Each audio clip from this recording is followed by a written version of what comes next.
You went live yet? Mm-hmm. Hold on. I erased the last video, so sometimes it be acting crazy because I be erasing videos and putting them back up.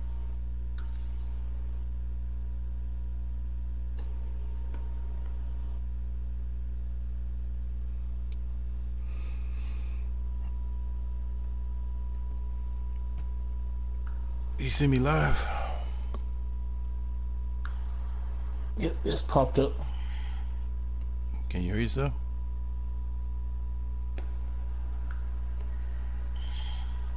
Yeah, you can hear me, right?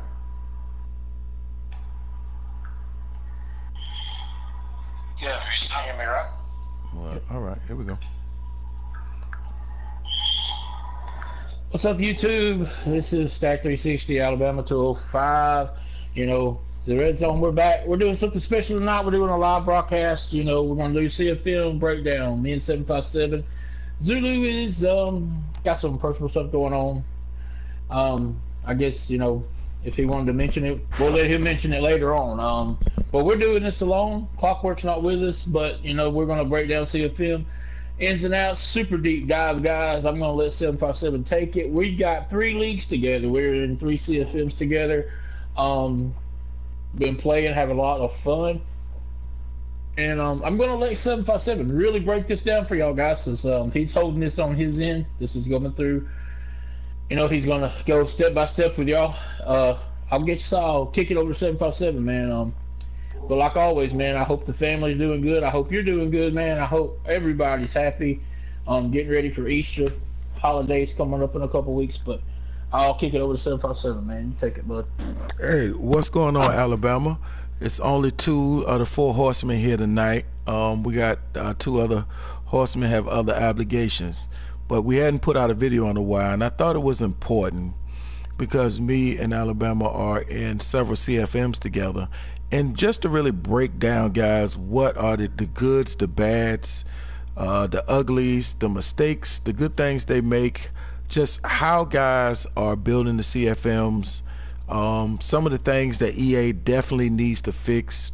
And this has nothing at this point right now to do with monetization. This is foundational stuff that is absolutely broken. I think a lot of guys in the CFM community don't exactly know just in deep detail about how to build your team, mistakes you make in drafting and free agency, what type of player, how guys manipulate scheme fits.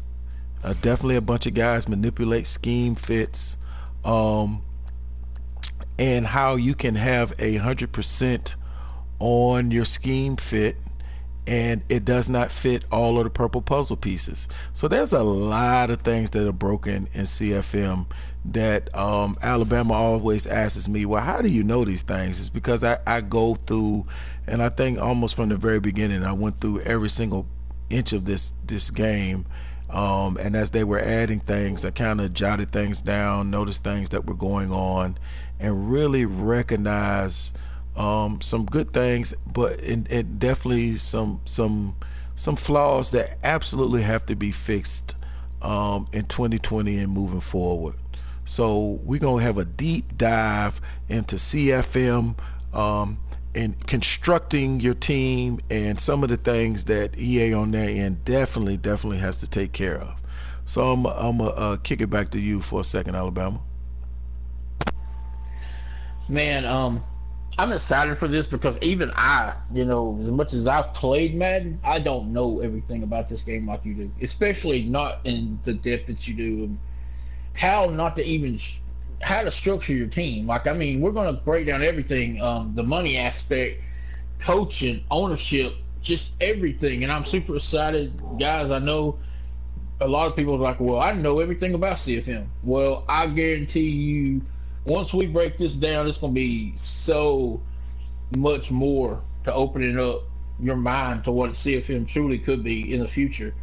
I mean, there's so many things of touching this game that I'm excited about, you know, they need to do, but I mean, we need like a lesson. So, I mean, we got Coach Belichick over here breaking it down for us. So, Let's go with it, 757. Let's get into this, man. Where do Okay, you want to start, buddy? well, let's just start with this league here, and I want to get it straight. So, guys, you're going to see my icon moving around, but this is going to be on the Red Zone channel. So I'm just hosting it because so you guys can see it from my point of view. So, you know, me in Alabama, I think it's important for us to join. We're in Fly Cuts 9 CFM. This is a CFM that we just joined. I think the information highway for CFMs, and one of them is GroupMe and one of them is Facebook, but GroupMe don't close. So I often go into the GroupMes and see different teams that are open, and if it's a team that I like and I would like to play with, then, and if it's open, then I'll hit the commissioner up and say, hey, listen, is that team still open? I would like to play with them. So one of the teams that I wanted to definitely play with was the Jacksonville Jaguars. So let's break down some of the nuances of coming into Jacksonville Jaguars. So let's first of all explain to you guys, this is Jacksonville Jaguars team. I think they had a reboot. I think they must have something that happened within their CFM because a lot of guys left.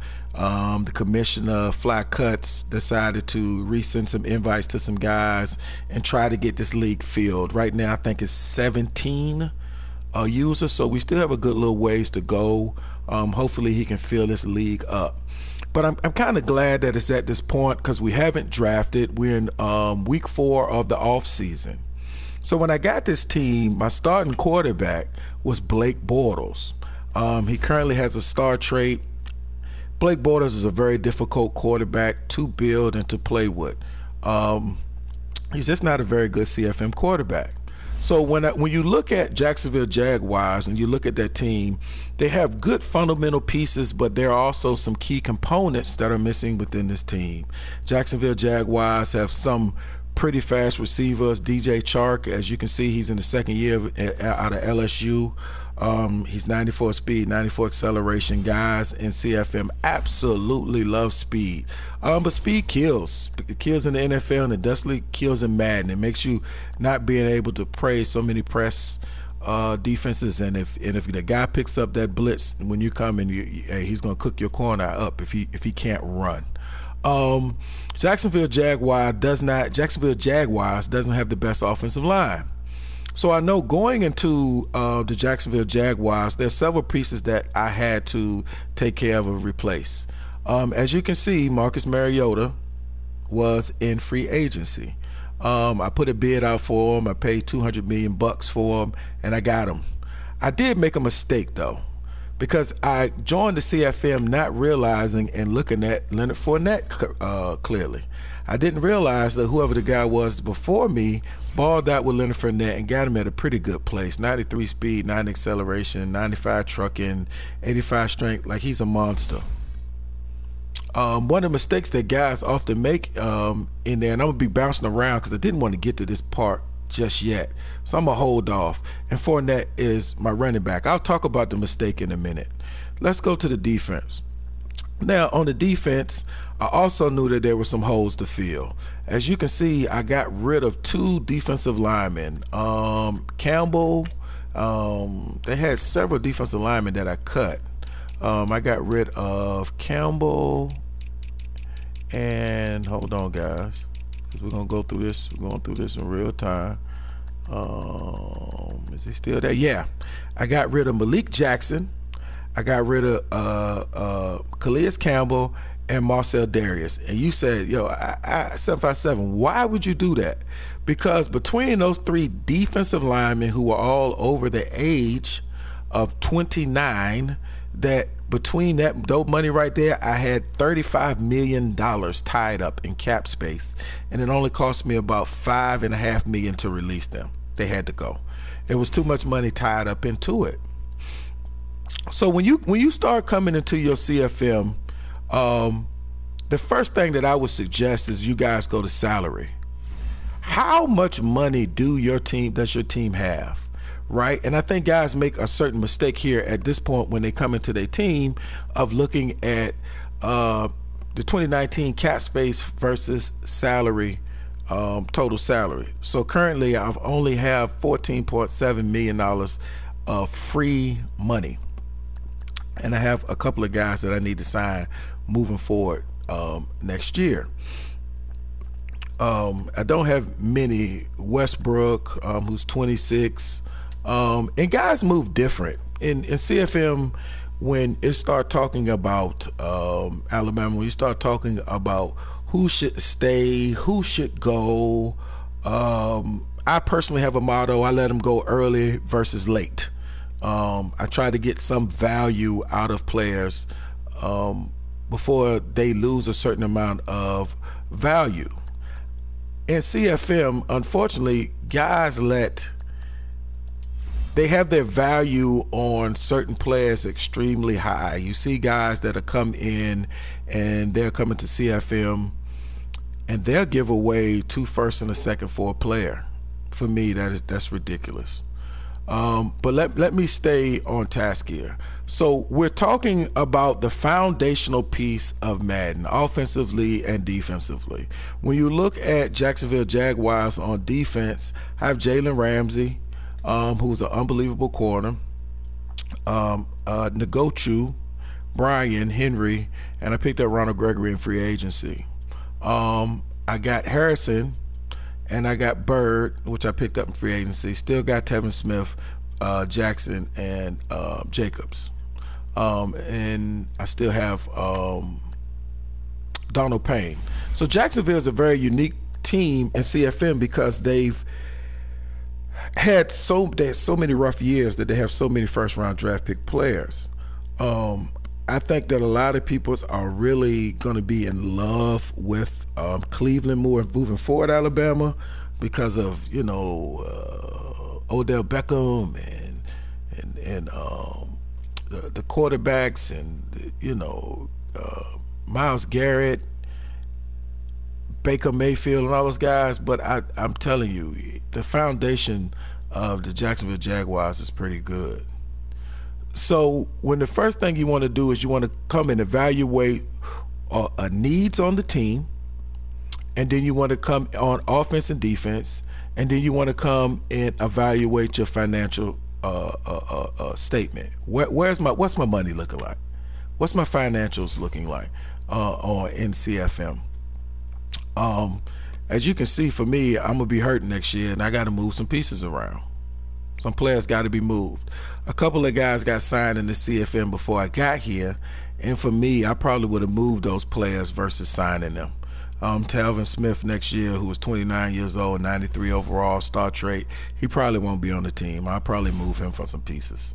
I just play different. I understand how to play with my linebackers, how to put them in positions to not make them too vulnerable, and I don't need great linebackers to play well. And that's just me. I'm a more corner defensive line guy. So we joined this league. The draft is coming up, and me personally, I feel like my team is in a really good place. I addressed my quarterback need. I addressed my free safety need. I addressed my backside defensive end need, and I got rid of 3 defensive linemen that was costing me almost $60 million. I had to go. They had to go. So the first thing in CFM is looking at the baseline of your team's wants, needs, finances. And I'll leave it there on that part, Alabama. Any questions? What is the approximate age threshold outside of maybe a dynamic quarterback or something where you are saying he has to get out of here? Is it 29, 28? I mean, is it earlier than that, or is it just really all? Everybody's different. Everybody's different. For me, I don't really care about position as much as I care about age, and I'm giving up some of my secret sauce. Lord have mercy. I hope this doesn't come back to bite me. But for me, it could be anywhere from 26 to 29. If I have somebody that can fill that void, maybe not at that level, but that player just has great value and still have great upside, and I could potentially get a first and a second or 2 firsts for the player, I'm shipping them out. I'm going to ship that player out. Some people can think that I'm crazy because I'll ship a 99 player out, and people are like, what? Yeah, I'll ship him out. See, Myles Garrett is a 24-year-old 99 linebacker. He's not going anywhere. I mean, he's at that place where he's affordable. He's 99. I think he's under contract. I haven't checked it. Let's check it. Yep, he's under contract at a great price. A total contract of 23.3. You gotta love it. So a guy like Myles Garrett will stay. A guy like Talvin Smith, 93 overall, 29 years old, still got a star trait. I'm probably shipping him out. I'm probably letting him in. He's still a monster. He still have a whole lot of juice left in that tank.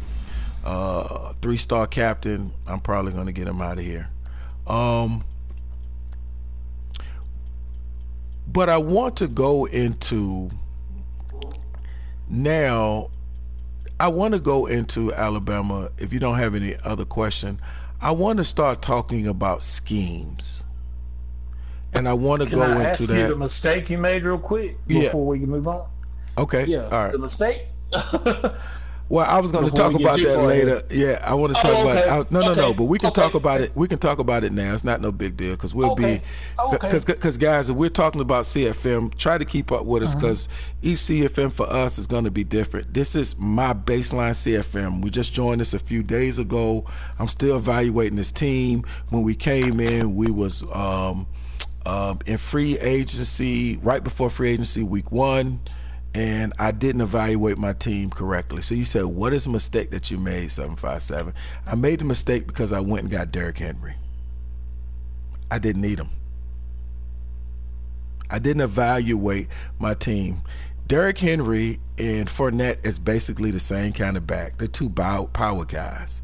For me, my scheme personally is a balanced back, a power back, and a scat back. And when you look at my rosters on other teams that I'll show you, those are the kind of backs that I have on my team. I don't have one particular guy, a power back. I do 1, 2, 3.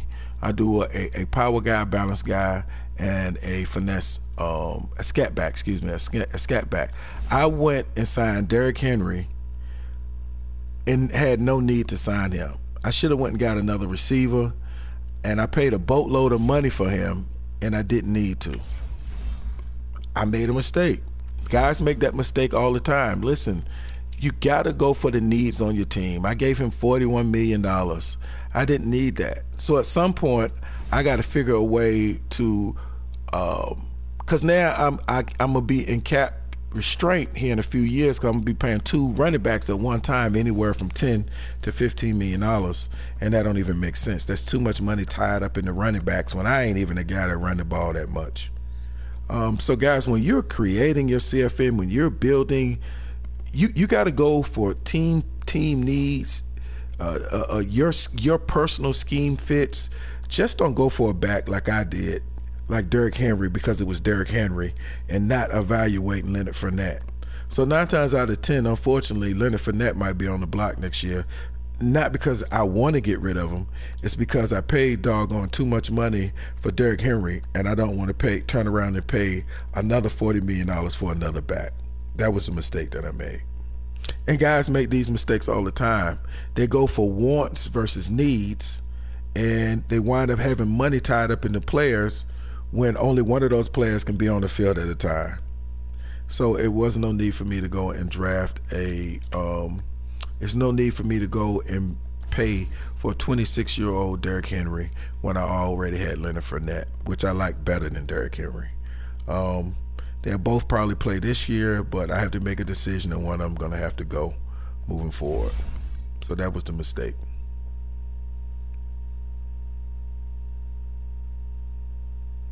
Alabama. Right here.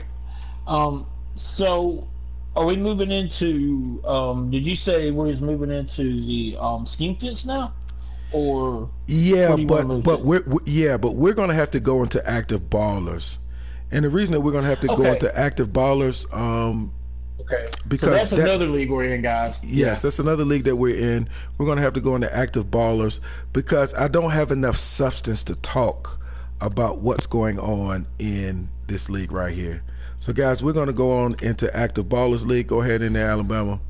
We're going to go into the active ballers, and we're going to really break this whole thing down over here in active ballers, because this is just where this is where all the meat is this is where all the meat is on the steak for me, and where the good, the bad, and the ugly takes place in the CFM.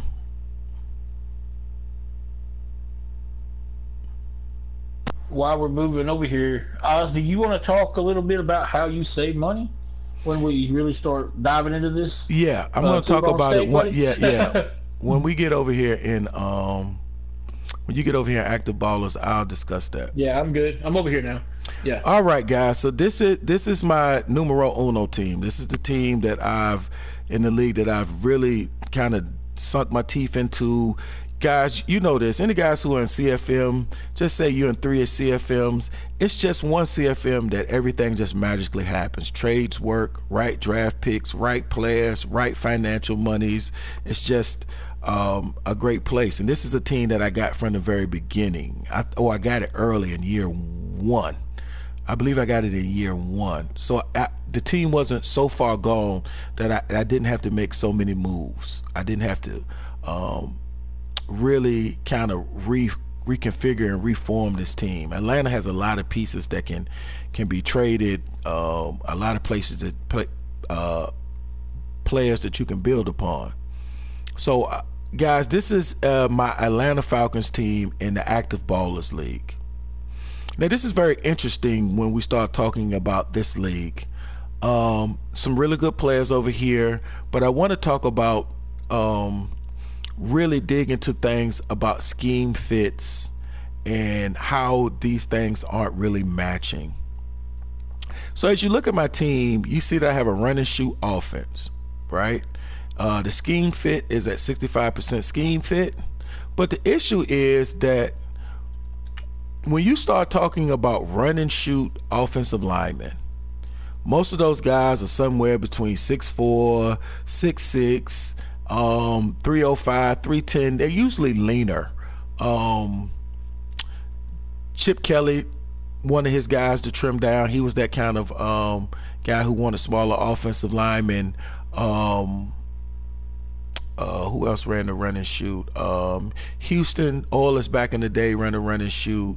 The New Orleans Saints, they prefer their offensive linemen a little smaller than bigger. And this just doesn't make sense.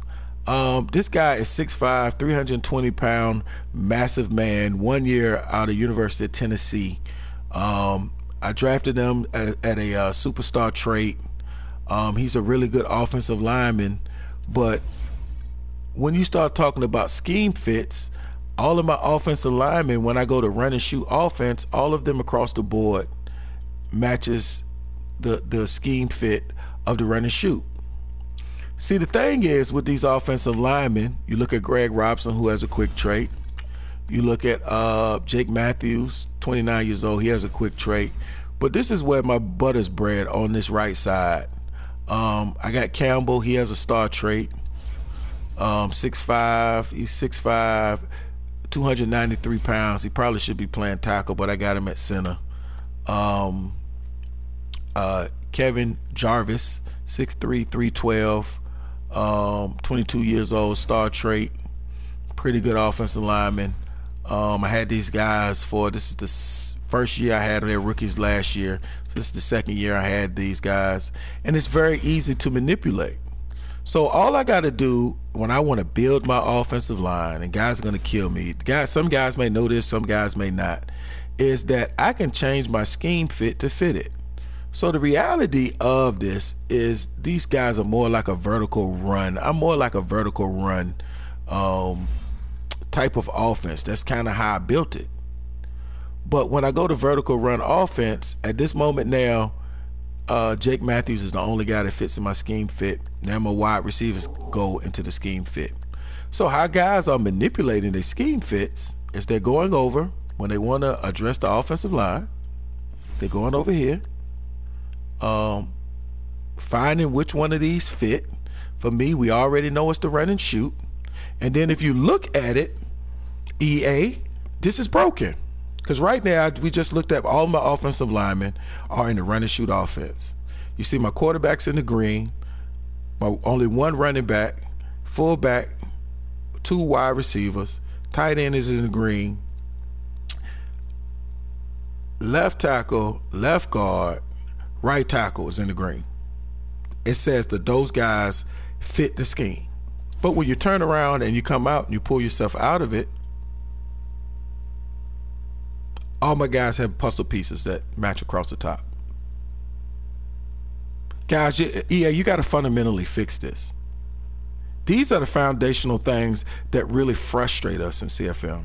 Because how do we know what works with what matches with what, when we go and the scheme fit doesn't match what we're actually physically seeing? So in the run and shoot scheme, it says I'm only 65% that they fit my scheme. But when you looked at the run and shoot scheme fit, which I'm going back to,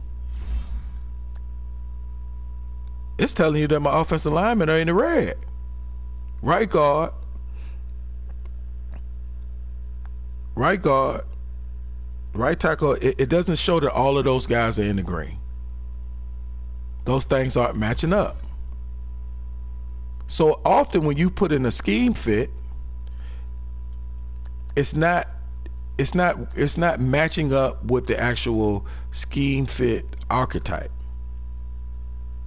And I think I may have a CFM Alabama that has 100% scheme fit. I'm not sure. It's in one of these jokers, I believe. I'll see if I can find it. And then when I go to defense, 78% scheme fit.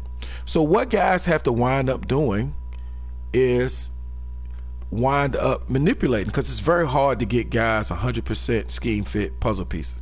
Yeah, you can do it, but the moment that you put something that you need that from that player, it can manipulate or alter the scheme fit, because we know that Madden's broken. So can I ask a question? Go ahead. Okay. When we're talking about scheme fit, does that affect your traits or abilities to your player at all? Well, this is what happens. You can manipulate it. So you wind up going over there to scheme fits, right? You make sure that the player that you're trying to boost up has a scheme fit, right? So you look over there and say, bet, I need to get my right tackle situated. You make sure he has the puzzle piece. You go over here to training. You go over here to for offensive linemen and quarterbacks, it's deep vertical. You go over there, you click it. He gets the scheme fit, he gets the boost, and he gets the max amount of XP. And then you go over there to history and you can look. Weekly total is plus 6 upgrade. He got 44,000, 4 to his legacy. The deep training he got was 3,368. I wound up getting, I think, 1 or 2 points for him. It looks like 1 point. I got a +2 to finesse, +1 upgrades to run, pass, lead block, impact block. Now that would be fine if everything matched up correctly, and it just so happened that for me, I can do my run and shoot offense, and that's how I was able to build my offensive line so quickly. I didn't have to piece those guys together. They were all puzzle pieces and run and shoot, and they all kind of grew together. But that doesn't always happen. It rarely happens, because if I go with the best scheme fit for me, which is not the run and shoot, the best scheme fit the system says for me is a vertical run. No, a vertical power run at 73%. But if I go into vertical power run at 73%, only 2 of my offensive linemen fit that scheme. My Calvin Ridley fits it, my quarterback fits it, DJ Chark fits it, and my tight end, that's it. So those are the guys that were only guys that would get maximum XP. So guys go in and go back and forth on the scheme fits in order to manipulate the puzzle pieces in order to get XP. So guys, how you can also grow, because you're probably looking at some offensive linemen and say, Jesus, how are you growing them so quickly? It ain't because our XP is extremely high. What is it on? Let me look. Yeah, we're on 200. That ain't too bad. How I'm able to do some things with it is I go into coaching. I go into spin coach XP. When I go into spin coaches XP, guys, listen, I don't put anything on player acquisitions, expert scouting, not right now, master trade negotiator. None of that stuff matters really, because you're playing in a 32-man CFM. Master negotiator depends on whether you can get that person to trade or not. That's not going to make the trade go through. So some of these fits of some of these what do you call these things? Purchasing upgrades. Some of these purchasing upgrades are meaningless in some of the big pictures when it comes to you doing a 32-man, because even if I unlock running back free agent influence, it's not going to make him come to Atlanta no better. If the damn New Orleans Saints outbid me, he going to New Orleans. It comes to dollars in CFM. It doesn't come into scheme fit. It doesn't come into wins or losses. It's very linear, EA. It only matters about money. If a guy wants a guy and he pays $200 million for him, he's going to get him no matter how much he damn loves Atlanta. And that's a problem. You need to fix that. So when you go over here to player progression, this is where you get your XP boost on top of there. So there's 3 layers to boost. One is your baseline. That means that you're going to get a certain amount of points on a player, whether they fit in the scheme fit or not, or whether you have a boost. The second layer is the scheme fit. So that's 2 boosts. You get your normal just for you putting him in the game prep. Your second is for him fitting the scheme fit. And the third piece is this piece over here called player progression. So you get 4 boosts in total. You get 1 boost from your baseline of putting them in scheme fit. I mean, putting them in the game prep. That's, guys, those are the 3 players that you can put in. So if I put that left tackle in there, he gets a boost. If I don't do anything and don't have any of these things unlocked, he just gets a baseline boost. He gets a second boost if he's a scheme fit player. He gets a third boost if I do increase player weekly goal XP. Now that's the third boost. The fourth boost that he can get within 1 week is online training boost. Those are 4 boosts that player can get if he fits all those systems across the board. So I have increased weekly goal unlocked. I have online boost unlocked. He has the scheme fit, and he's in the game prep. That's how one of the ways that I'm building guys. And I know, God Almighty, it's gonna come back to bite me, because this is some of the things that that a lot of guys might not know. So guys who are in CFM who don't know this, and you have XP points sitting over there in the corner, this is where you use them. All the way to the far right. Do not put them in where unlocking some of those other things, in my opinion. The first thing you want to unlock is the weekly cost, and I want to say the weekly cost is maybe 3,000 or 2,500 XP. I'm not sure. And then some of these things, based on your coach, will already have some of these things unlocked. I think Dan Quinn may have had linebacker and D-line unlocked already. I'm not sure, but I'm pretty sure he had a couple of them unlocked. I know Shanahan has quarterback and wide receiver already unlocked.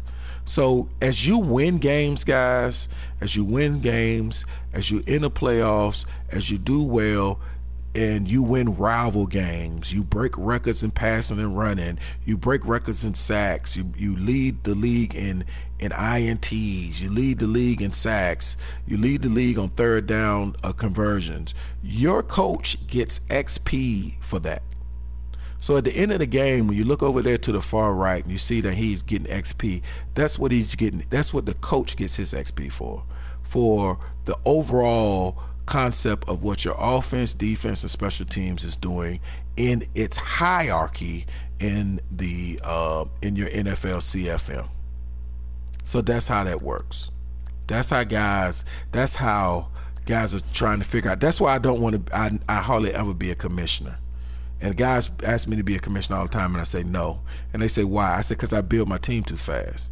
And because I know how to build my team, I understand the system and the schemes, I can take offensive linemen like Talvin Smith, and in one season at 20 years old, I got him at 20. At 21, he's a 96.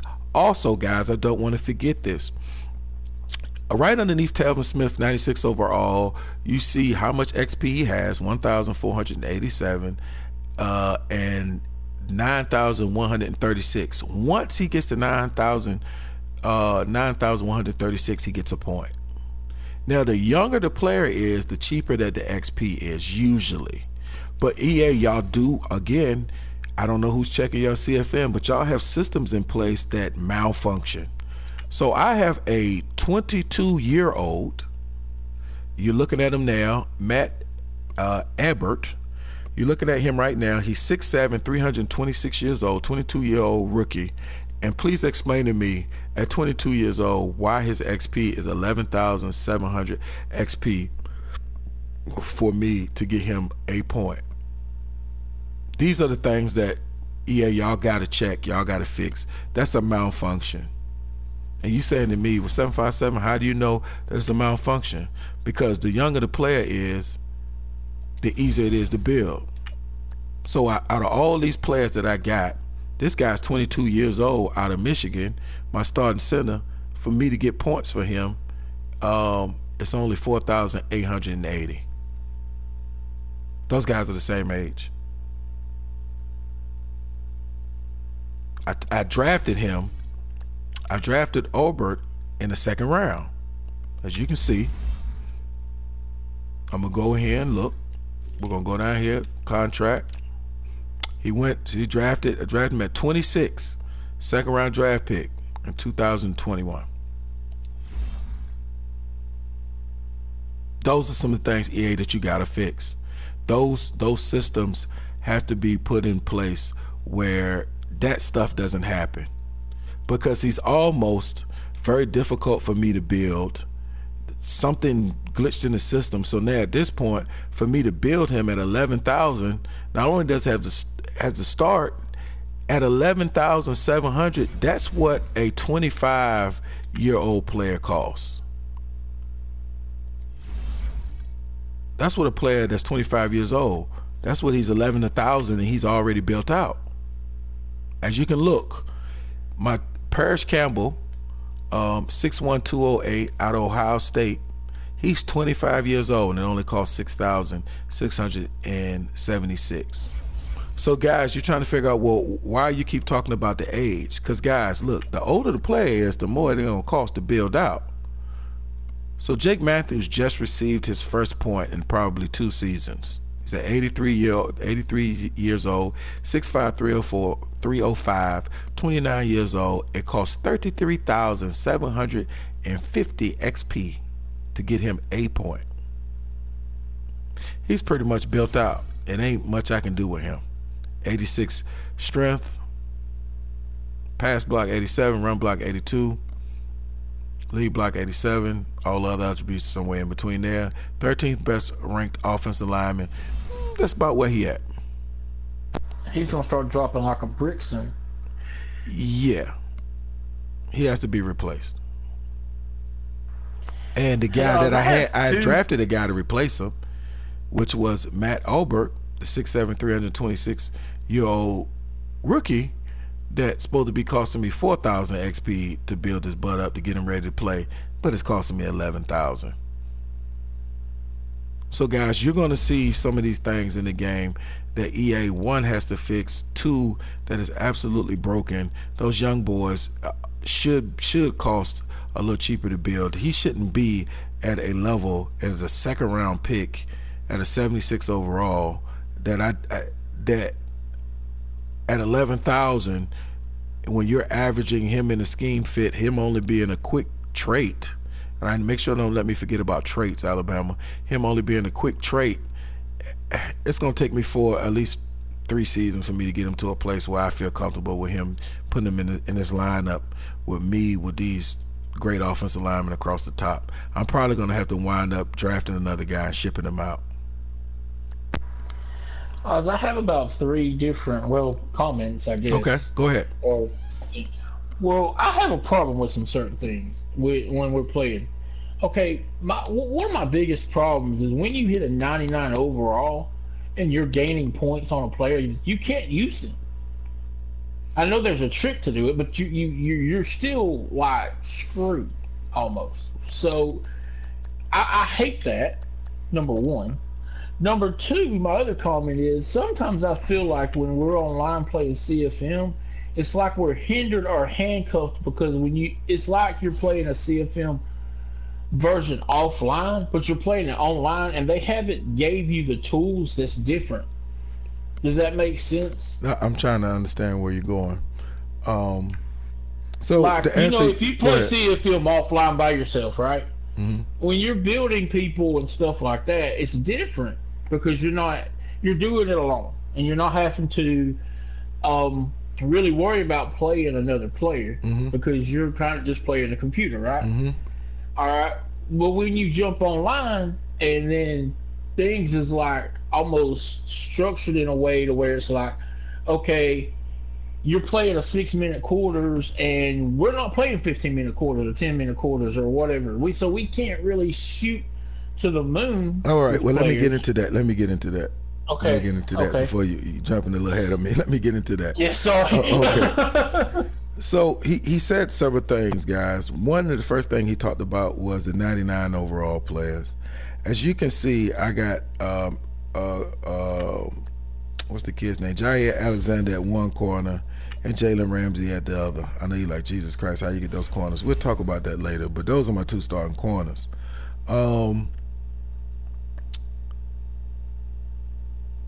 The thing about this EA and guys out there is that we all know this. Once a guy reaches 99, then he's maxed out.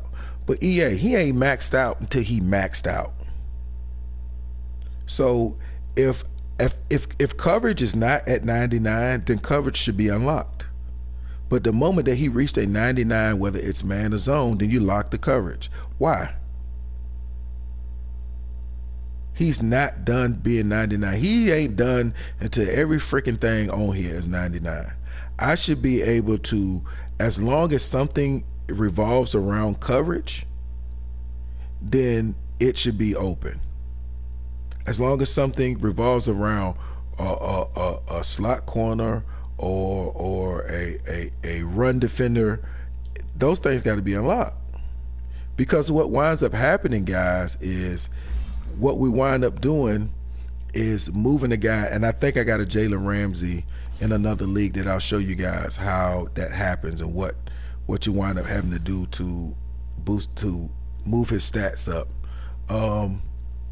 Is that you wind up having to move him to another position like middle linebacker and then use those points that way. Because as you can see, Jalen Ramsey is 2,000 points from getting another point of XP. So Jalen Ramsey wind up ending the season with anywhere from 8 to 12 points that currently I can't use unless I move his position. The second thing that Alabama talked about was goals. And I think that's what he was discussing. Yes, goals. Right at the top, guys, there's player goals. Is this it? Guys, bear with me because I'm trying to find where that system is.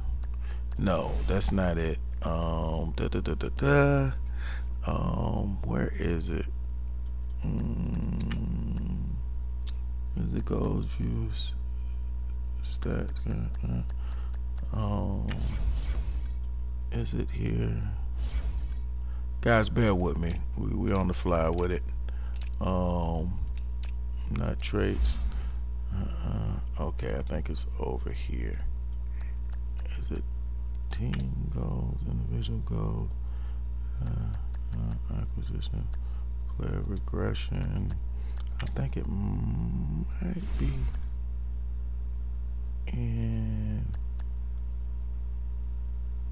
career stats, not awards, not records. Is it career stats?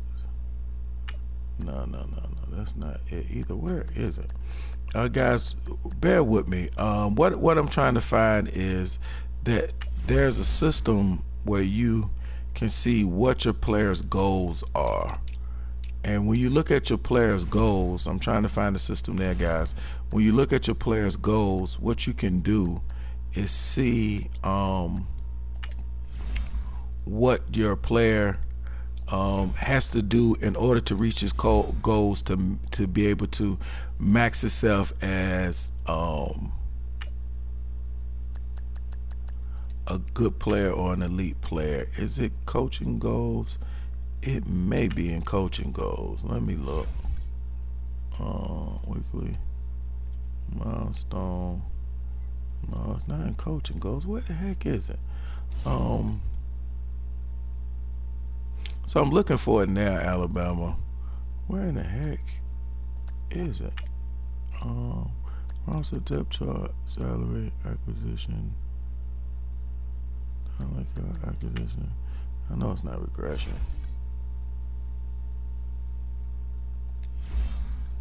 That's not regression. Where in the heck is the player goals? So it's a place in here where it's player goals. I thought it was in stats. Legacy leaderboard, team stats, awards, records, career stats, coaching stats. I thought it was on the player.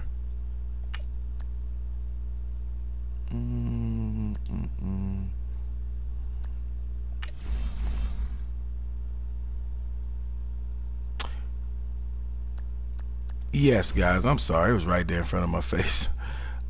It's in goals. Yes, it's in goals. It's right there in front of my face. So Alabama's talking about goals, my goals. Now, as you can see, with my goals, we're looking at Calvin Ridley right now.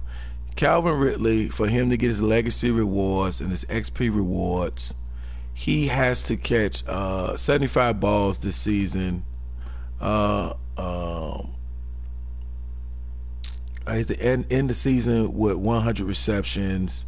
He has to end the season with 1,500 yards, 12 touchdowns, 500 per season. You just got all of these goals that go career goals. They go player of the year awards, player of the week awards. So you got one player of the week award. He gets a certain amount of XP.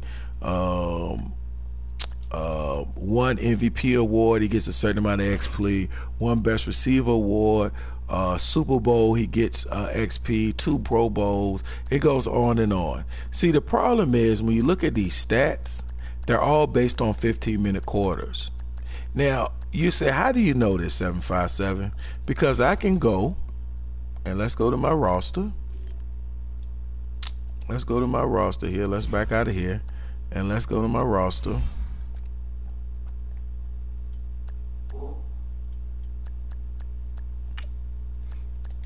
Oh, come on. My bad. Hit the wrong button. When I go to my roster,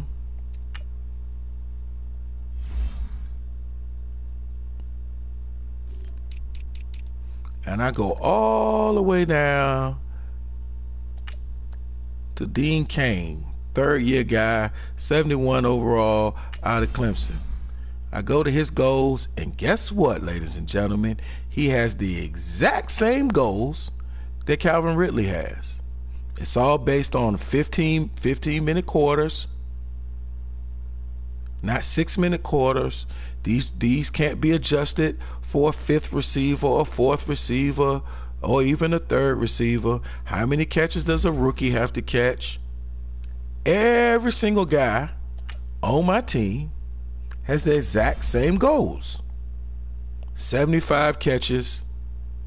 You see it, 75 catches, 100 catch seasons, 1,500 yard reception. Now, everybody know damn well that all these guys, it's impossible for all these guys to get the same amount of stats. There should be definitely a different scale for DJ Chark that it should be for Austin Mack, who's my 6th receiver on my depth chart. And these stats are across the board. You can go look at any of your players. They all on 15. Same thing with my tight end. My tight end's supposed to catch 60 balls, 100-yard receptions, 1,000 yard. Like, that is impossible. It ain't enough balls to go around. Not only are they based on 15-minute quarters, they're based on a very linear system. Now, my rookie, Mason Jackson out of Vanderbilt, should not have the same goals that he has to reach as Austin, my starting tight end. 60 season catches. There it is again. 100 yards, 1,000-yard receptions, 12 touchdowns. Like, that's impossible, EA. You have to create a linear system for the guys. I mean, this stuff is stuff that y'all gotta take care of. This is real elementary, where you kind of just you just kind of threw that in.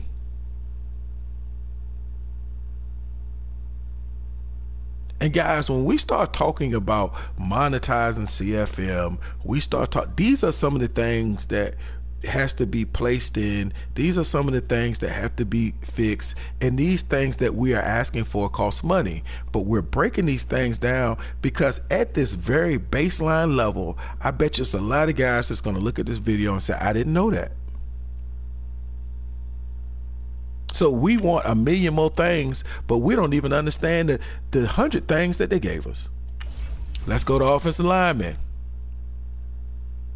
You got 20 team rushing touchdowns, 4,000 yards passing, player awards. Like, some of these stats are really difficult to get on a 6, 7, 8 minute quarters. Same thing. You go to my 1 year offensive lineman. You go to goals. Same exact stats. Everybody's the same. Now, offensive line, I kind of understand the linear of it. But when you start talking about skill positions, you start talking about defensive ends, starters, like, everybody's on a different what is the word I'm looking for? Incentive. Everybody should be on a different incentive-based scheme for allowing them to reach their goals. Charlie Harrison should not be on the same system as my rookie defensive end. He shouldn't. So again, he got to get 50 tackles, 10 sacks this season, 10 sacks in the season, 15 sacks in the season, 20 sacks, 100 career sacks, 125 career sacks.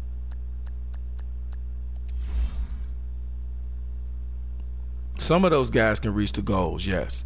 But when you look at my rookie, my second year guy, Sherman Cole, who's barely played, his stats are the exact same.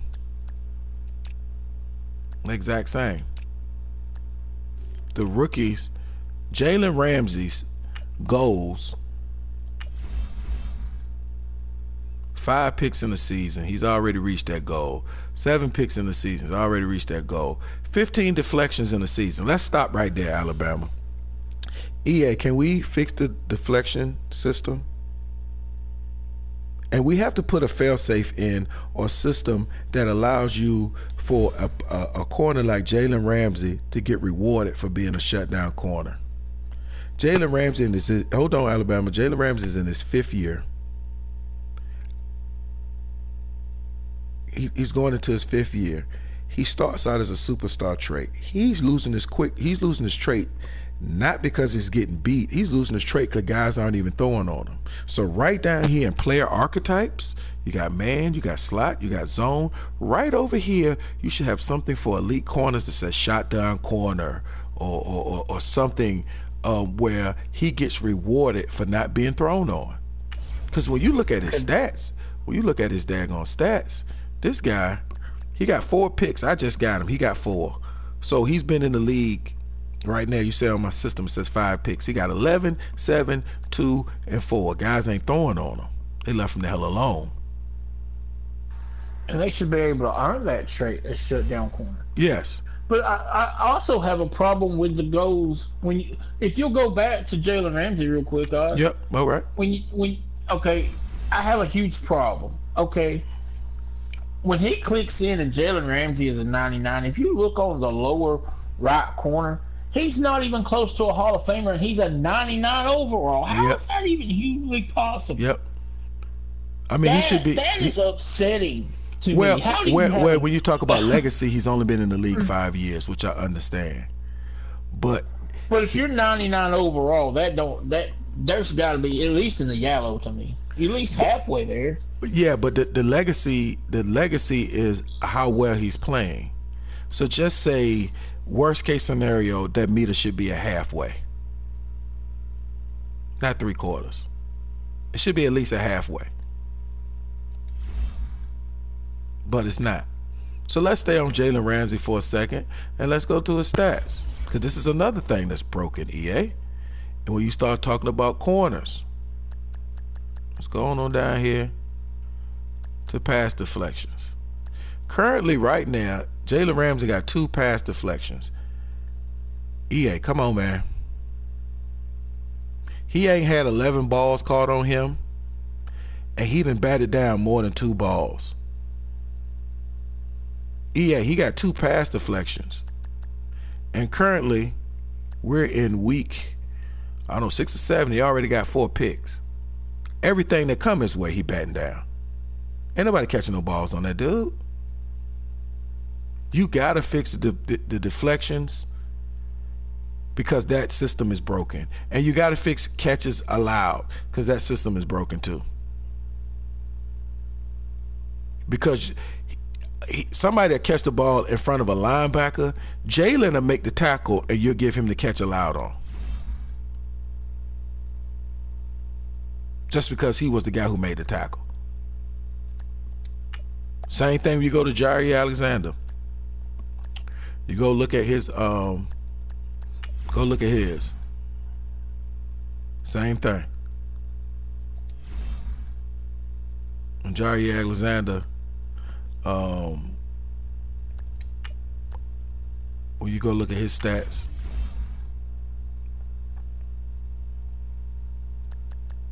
he currently got 3 picks.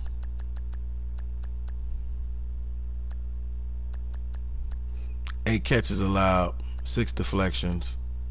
Like, come on, EA, y'all got to fix the deflection piece. We bat balls down all day long. You might bat down 4 or 5 in a quarter. And let's see what Henderson is doing, because he's playing out his mind. I got him playing safety. Hold on, let me see what his legacy goal is.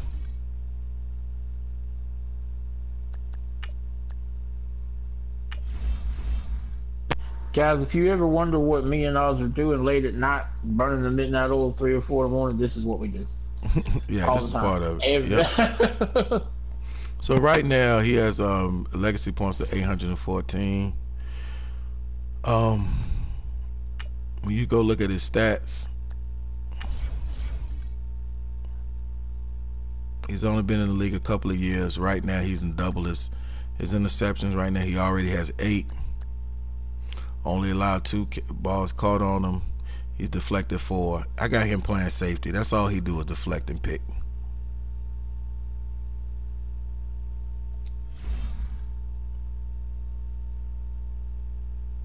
So these are some of the things, EA, that y'all have to be able to. You gotta be able to fix that. These are foundational pieces that have to be fixed. Foundation. we're not even talking about gameplay, EA. We're just talking about We're not even things mentioning inside. gameplay. We're not even going to Yeah, talk about gameplay. We're talking about the fundamental no. systems that are going on within CFM at its baseline before you say set hike, before you play your opponent.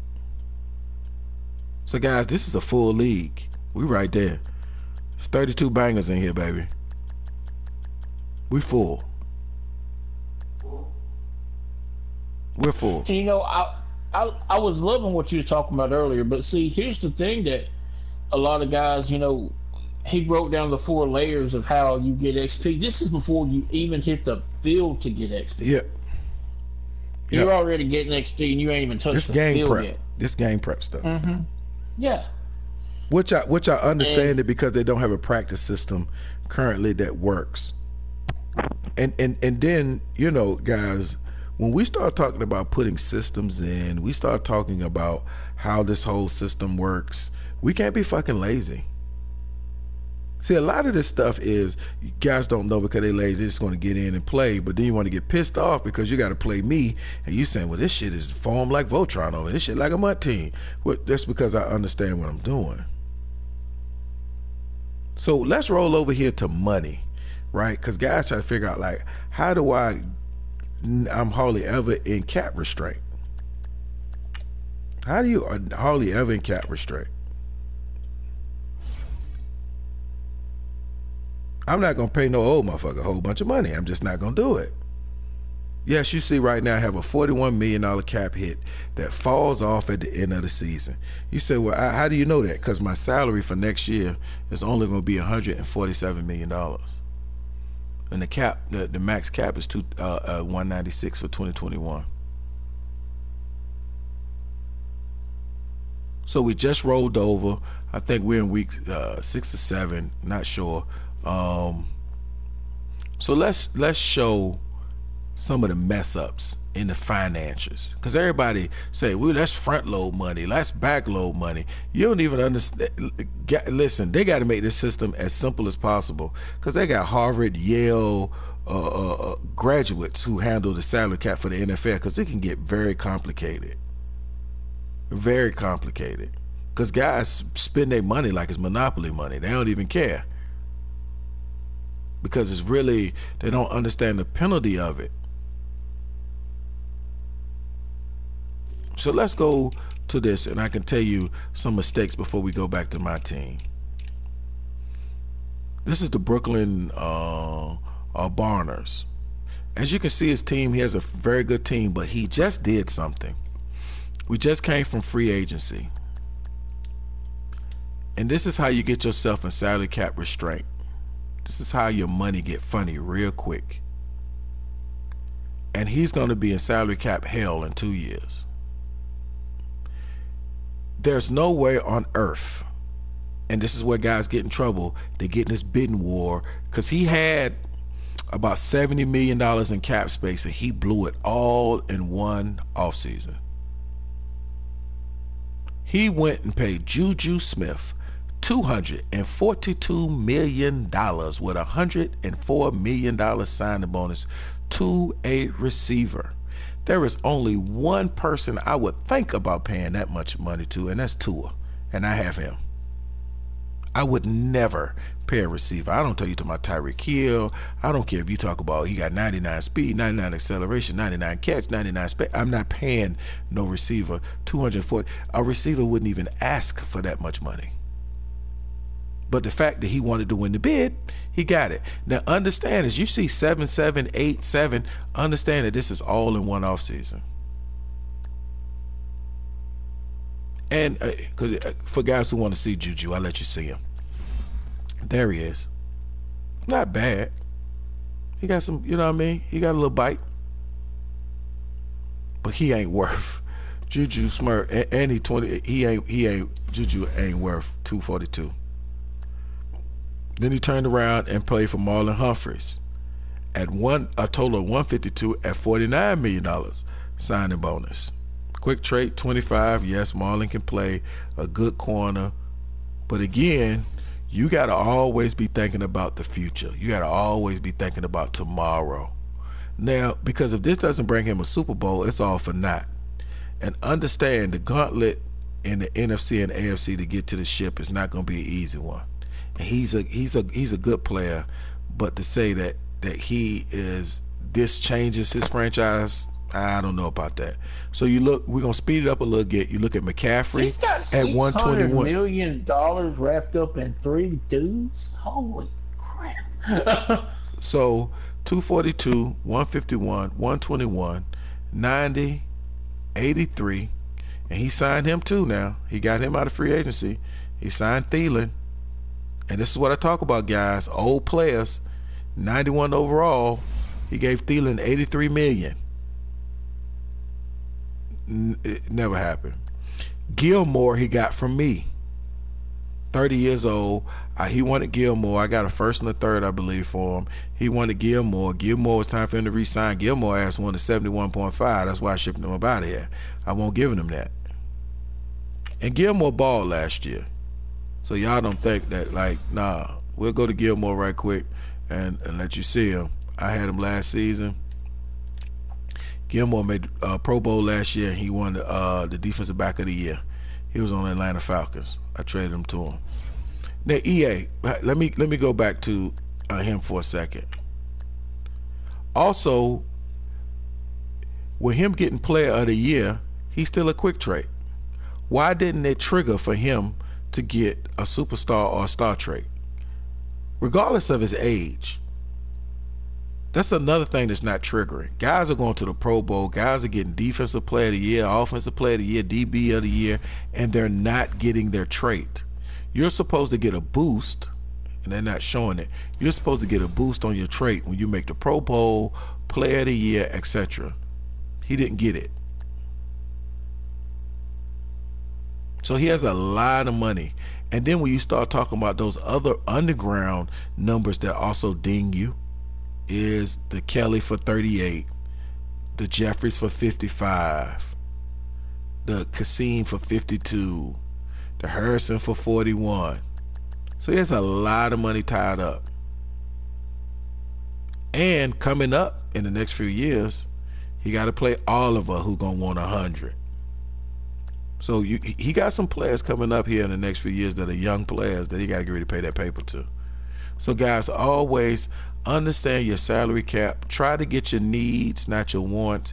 And if you do get a want, don't do something crazy like pay $242 million for a wide receiver. Don't do that. Now, if you want to, that's fine. But understand, and by 2022, 2023, these are the salaries. Let me put it back up here. These are the salaries that he's going to have to be dishing out on top of the other guys that he has to bring in. 25, 14, 11, 7, 11, 6. Like, these salaries ding you. And then when on top of you being able to draft and have to bring rookies in, and in 4 years you have to bring them in. And listen, to release these guys, it costs money. $104 million it would cost for him to get rid of Juju. $49 million, $37 million, $39 million, $28 million. So when he got to get rid of these guys, he got to take that cap hit. Guys, be very leery and careful on how you spend your money. Because, yeah, you can have cap space. And I'll let you see some of the guys. I'll just be scrolling through it. Let you see some of the guys' cap space and what they got. See, like him, he got plenty of money to play with in free agency next year. He got 58.8. But if it's a player that you need, a quarterback, you got to get that big-time corner or that linebacker to solidify your team. I understand getting them, but when he start having to outbid somebody at 110, 208 million, I'm not paying that for nobody but a quarterback. That's it. And he better be the real deal. And that better be the one piece that I need in order for me to go ahead and close out what I need to make my run for a Super Bowl. So it's a lot of guys that you got to move money around. Guys, when you sitting there and you at 178, you got $13 million cap hit, with 996, understand that number right there, that 13.4 million, that's all the money he's going to have next year to sign his players. So because that money goes backward loaded. So the money in 2021 is your current season, but when you pay for your guys and you go and assign them, your money that is in your cap penalty based on how it's set up, that'll be the money that'll be falling off the following year, because you can always spend money for the year after. So when you sign guys in 2021, you're actually spending 2022 money. So I can go and show you. So I got receivers. I just signed DJ Chark. I had to pay a little money for him. So when you go and you look at my team, I got some players that I gotta sign, right? He wants $49 million, but as you can see, I got $30.4 million in cap space. I'm good to go. He said, well, why you ain't signed him? Because I'm trying to decide whether I'm gonna ship him out or not. Calvin Ridley, yep, Calvin Ridley. I be on my Bill Belichick shit, guys. I send you up out of there. So I got a few guys that I didn't negotiated with. Some guys I'm gonna keep, some guys I'm not. But I'm still deciding if I'm gonna keep Calvin Ridley. He had a big game last year, but Calvin Ridley be dropping balls and shit. So I don't know. So that's where we at as far as understanding the salary cap and the finances of it, understanding your money, understanding the coaching piece of it, how not to overspend. You want to see my record? I'm 5-1, guys. I lost my first game, so you don't think, oh, can he play? You damn right I can play. You see me on the sticks, you better bring your A game, because I'm gonna get your ass up out of there. I'll let you see my stats. First in the league in passing, second in touchdowns. I'll let you see my guy. Just my dude, Tua. Yeah, I got him last season at 20 years old, Alabama. Got him to a 99 overall. Led the league in passing. Got Rookie of the Year. I should have got MVP, but I had a couple sim games, guys. Times didn't match up, so we didn't get a chance to get it in. So that's Tua, guys. Alabama. And the next question, big guy. What you got for me? When you said the cap pen, that is the money that's dropping off, right? Mm-hmm. Coming up next year. So okay. Like what I did was, Matt Ryan wasn't going to play. He was costing me a hell of a lot of money, and whoever had this team before I had him drafted Will Grier. Will Grier, yes, is my backup quarterback, and he's a pretty good quarterback. He nice. He got skills. He just think I had an opportunity to get the first pick in the draft with Tua sitting there. I did what I had to do, made some trades, moved some pieces, and went and got Tua. So there's no way that I could have Tua, Will Grier on my roster. So I had to go ahead and take the cap hit, and because I didn't have a lot of players to sign last season, this season I know that money fell off, and I would be able to sign the guys I needed to sign this season. So let me repeat that, guys. When I cut Ryan last season, I knew I would have a penalty cap for this season, but I knew that money is backloaded when you talk about signing players, so they don't spend your 2021 money, they spend your 2022 money, and that cap penalty will fall off as that money rolls over. You're paying guys for future earnings, not for current date. So with future earnings, it won't be this season, it'll be next season moving forward, which means that you can spend that money then, now. And I hope that didn't confuse y'all. But y'all want front-loaded money and back-loaded money. Y'all don't understand the cap that y'all got currently. What else you got for me, Alabama? Well, see, the reason why I said that is because I traded Aaron Rodgers off. Yep. He's 37. Mm-hmm. He hit me with a 24 cap penalty. Mm-hmm. But I was making sure that I got that back-loaded coming up the next following year. So I'll be right around $40 million when I come back in. Okay. And now the guy that picked him up, the Bears user, I seen today in group me, he's trying to get rid of him because I don't guess he realized that he picked that $30 million coming for the next season that I don't have to worry about now. So I mean, that's the reason why. So you're still good to go. But for some, because Aaron Rodgers' contract was so long, not to cut Yeah, you off, that, yeah. that they split his money up in 2021 and 2022. So coming up here in a minute, your salary is only going to be 157. You just signed. You recently signed Batari, so he's locked in. You can't get rid of him if you wanted to. And you just signed Clark. So yeah, you got your players sold up for the next few years. But guys, you want to know who's coming up in the remaining seasons. You just push square and just push square again till it goes to 1 year, and you'll see all the guys that are coming up on your contract that you have to sign coming up. So all of these guys with 1 year deals are all the guys that he has to sign next year. And he can let each one of these guys go and it won't hurt him. He said, well, how do you figure that? Because his highest rated guy is only a 74 or 76. 77, I'm sorry. So his highest rated, I'm sorry, my bad, at 82, and that's Mike Daniels. So that is the biggest acquisition that he's going to lose. So he's not really losing anything. And Mike Daniels is in his last year, and he's going to be saving a nice little piece of change at the end of the season if he lets him go and try to just pick him up back up in free agency or draft a D tackle. It's totally up to him. But this is what you got. So your money's split in two. You're good to go. You got 24 falling off in 2021, 25 falling off in 2022. Your total earnings on your team, your salary is only $157 million. I'm gonna try to find somebody who's in just salary cap hell. And you're just like, he spent a lot of money too. The Raiders, I believe he spent some nice little piece of money. Yeah, he did the same thing.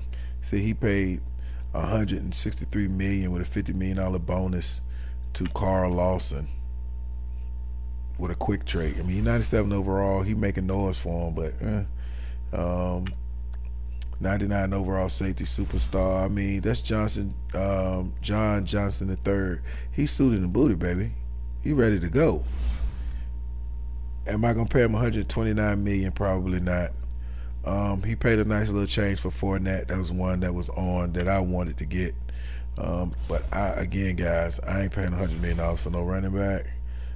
He paid almost $100 million, $30 million signing bonus. So he's got a rough period coming up here soon too. Because his salary is $164 now, but next year it'll probably jump way up where he'll probably be close to maxed out. The same thing. The Rams, he got to agree to make some moves. Baltimore not looking too bad. New Orleans Saints in salary cap hell. He's in salary cap hell. He has no money. His cap space is $2.1 million in space negative. He got one. That's the guy who beat me today, guys. He won the Super Bowl last season. He's a really good player. We went to overtime today, and we'll talk about what happened in a few minutes in that game. It's not an excuse, but it's a problem that EA has with best on best matchup. Because and I'll explain it to you guys towards the end. So he has a lot of money tied up, and this is what's his flaw. This is what his mistake was. 32-year-old Cameron Jordan is a dog. He's 95 overall. He's 32 years old. But guys, listen. $113 million to a 32-year-old in Madden. Like every year moving forward, he's going to be regression. Bad. He's going to be regressing bad. And you can see what the regression tool is. I'll show it to you in a minute. What players are regressing on teams and where that is. He paid Lattimore, which he was supposed to, Williams. So he's just in a bad situation because he paid Drew Brees instead of replacing Drew Brees at 42 years old with 79 overall. Drew Brees still got a little something in there. But you can see him, guys. He looking bad. Drew Brees out there is throwing like he looking bad. He's still figuring it out, balling with him, but he's balling because of this one SOB right here. This motherfucker, he is a tough dude to stop. He's tough, man. Jesus Christ, Michael Thomas don't drop nothing. But he was putting him in the slot. I couldn't get Ramsey on him. So that's a team who's in a bad way. Seattle got some issues coming up, but he ain't got no cap penalty. So if he makes some moves, then he'll be all right. But he got a lot of guys signed under deals. And he ain't since you talked about regression real quick, you told me the other night that players was losing their traits because the what was it, Ramsey wasn't getting the balls onto him or thrown at him. Yes. So he lost his superstar to a quit. Yep. Is that right? Yep. I talked about that for a few seconds earlier. Oh, okay. Yeah. Ramsey no longer, he loses his trait because he doesn't have a shutdown corner trait that rewards him for not being thrown on. Let me repeat that, EA. You do not have a trait in there for shutdown corners who have not been thrown on. So, and that has to happen. He's a shutdown corner.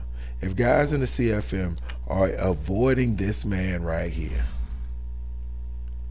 if they're avoiding him, and they're not throwing on Ramsey because he's a problem, then I need to get rewarded for guys not throwing on him. They're not testing him. They're not trying him. They're not. They're not trying these corners. And the only reason why they gonna keep their traits because I got to run a few little defensive schemes that make guys think that they open so I can get me some picks. So because I just play hell of a defense. So I'm leading the league in interceptions right now. So guys, you don't think that I'm just talking or can he play, yada yada yada. Let's go to team stats. Let's go to defense. Let's go to interceptions. Right now we're in week 7 to 8. I got 36 picks, guys. So you guys don't think that I'm just blowing smoke. I got 36 picks. Where we at? So yeah, those guys don't get rewarded. So here's the piece when we start talking about regression. Guys, you go to team, you go all the way down the bottom to player regression. And you can go see any player that has regressed. Let's see if it still popped up because we're during the season now. Let's see if it loads. All right, so no players to show. Players can't progress at the end of the season due to them being older. So none of the guys who've regressed, they show it at the end of the season, guys, where you can go see the players that regressed. So you go in here, any player that you want to see, any of the players that has what the traits are that they lost. Oh Lord, I'm giving up all the good juice. You want to see all the players that has regressed, you can go in there and see them. And what they lost, how many points they lost, what exactly it was that they lost.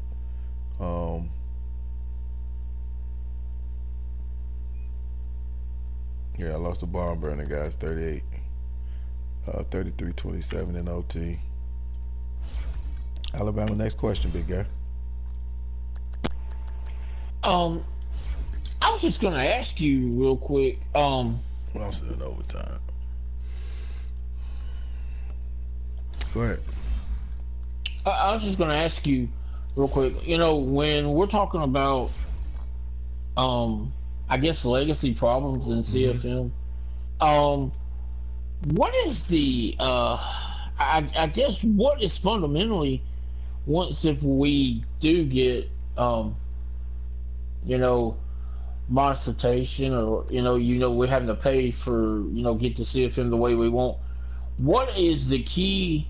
I mean, there's got a lot of things that's got to change, but there's at least 10 key things I believe that we need. Okay.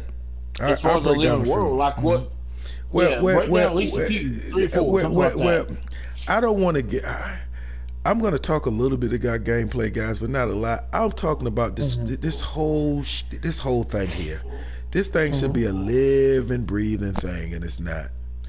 Now, this is one of the things I have issues with, guys. EA, Listen, nobody on God's green earth trusts his commissioners. We don't trust them. And this is why. If you go to a commissioner, and let's go to Kansas City Chiefs, I'm pretty sure he has an edit. Oh, he doesn't. Let's find one of the other one, the Bears. Let's see if he got an edit. Okay. Let me see if he got an edit somewhere. He ain't edited nothing. Yeah, bingo. He edited the receiver. Jalen Ward was edited. He's one of the commissioners. Guys don't like when they see commissioners with this edit thing. Right guard edited. And it might be the innocent thing in the world. He might want him to have white gloves on instead of blue gloves on for a home and away game. Guys are real quirky with those things. They change, move shoulder pads and gloves and do all of these different things. EA Sports Tiburon Madden. Give us detail of what he touched. Don't make it linear. Don't tell us he edited. Right? Because you can go in here and look at your player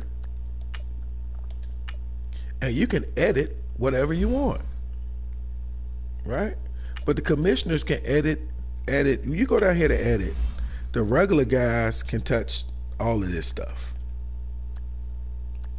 We can't modify skin, which we should be able to, EA. Let us modify. If we want to make a black guy, white guy, and a white guy, black guy, let us do that, please. And we can go in here and change all the uniforms. We can change the gloves and change all of these things. But see, the commissioners can mess with this stuff over here. Speed, agility. They can mess with traits and abilities. You can go in here and add a year on the contract right quick. And all it says is edit. EA, if they touch 1 to speed, say it. If they touch 2 to awareness, say it. If they just go in here and they're being innocent and they just change the face mask or the glove or the shoe, then in the edited timeline, say what the commissioner touched. And it kills all of it. And I can guarantee you a bunch of commissioners will get busted. And then the ones who are doing what they're supposed to do will know that. Because if they touch anything over here, star trait, normal, penalty, drop balls, add a year to contract, mess with the attributes of the player, all the CFMs, I'll speak for them, all the CFMs want to know is, what did he touch? What did he touch? Because if I go in here right now and I go and I change and no, let me even go even deeper. Right? So guys, we'll be back in this CFM in 1 second. I'm a commissioner in a league. So let me give you an example of it, EA, so you guys will know what's going on. Let's go into La Costa Nostra, where I'm the head CFM guy over here in La Costa Nostra. All right, so just go in here, and I said, let me John Ross.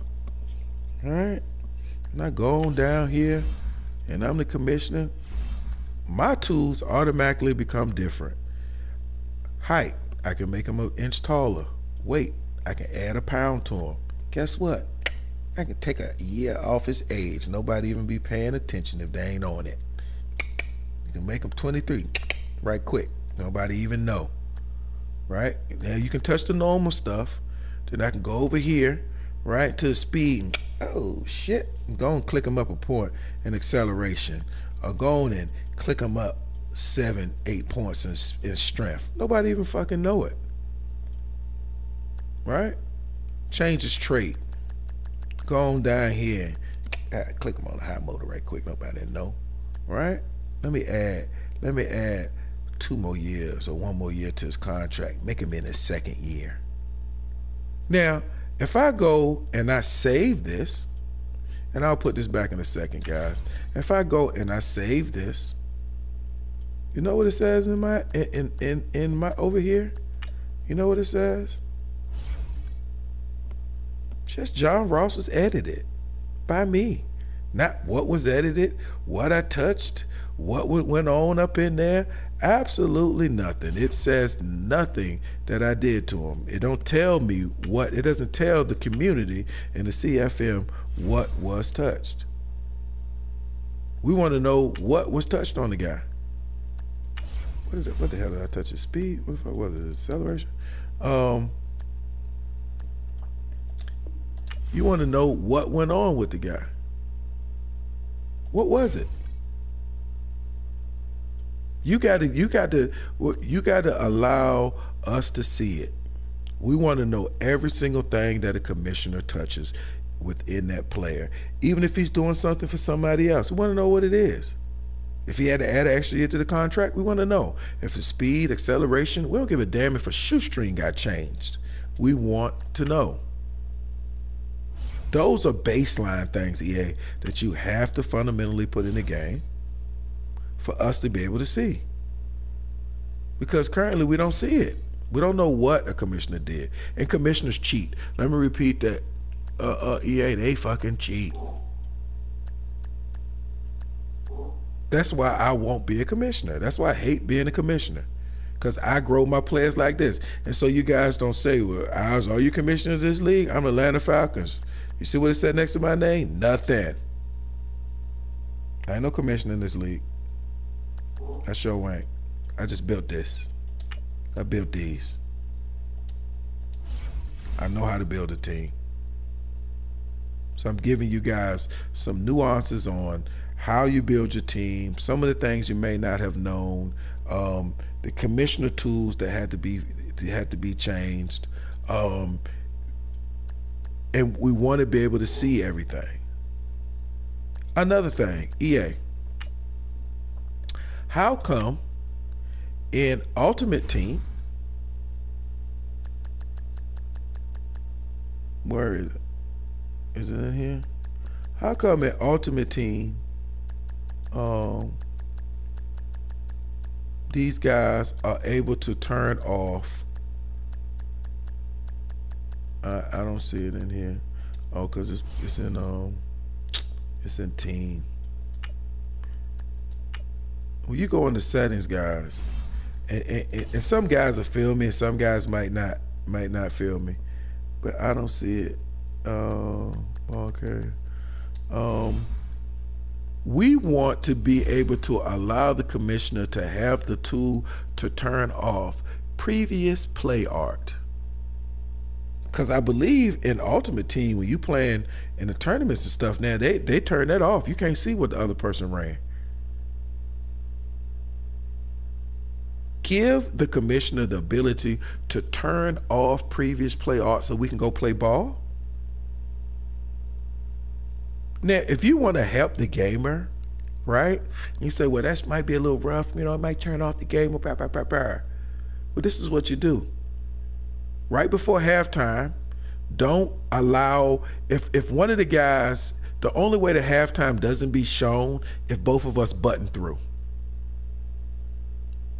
So you can spend a minute and a half on talking about the game and showing the players a previous top 3 plays on offense and top 3 plays on defense.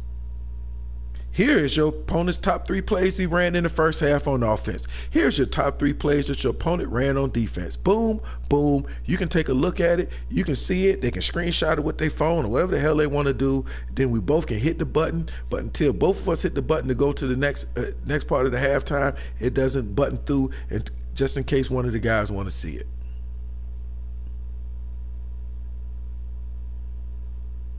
And that's your fail-safe. Because in CFM, we want the NFL experience. Bro, can't nobody see what the hell you run the play before. Give the commissioner the tool to turn that off. Ain't no previous play art.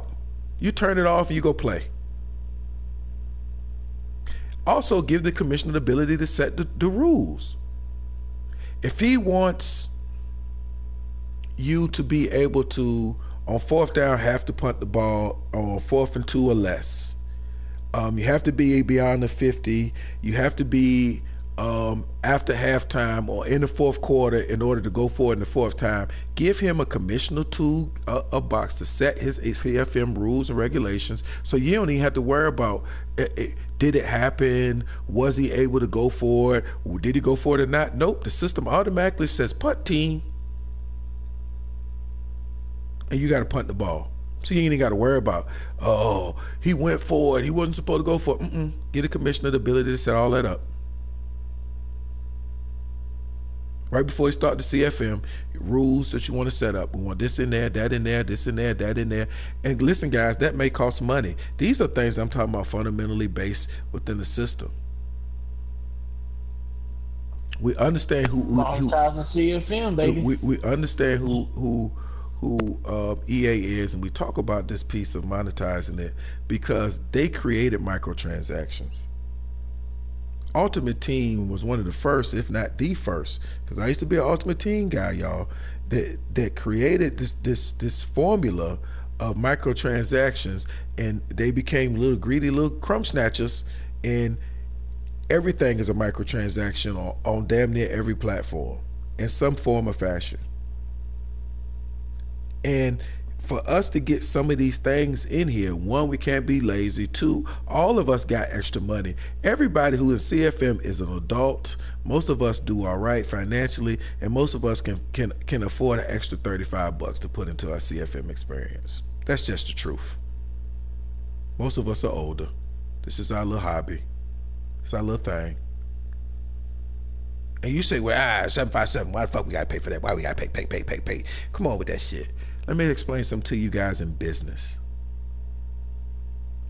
The group goes and they ask for a $15 million, shit, fuck it, a $10 million increase in CFM, in an influx in funds into it to give you guys the experience.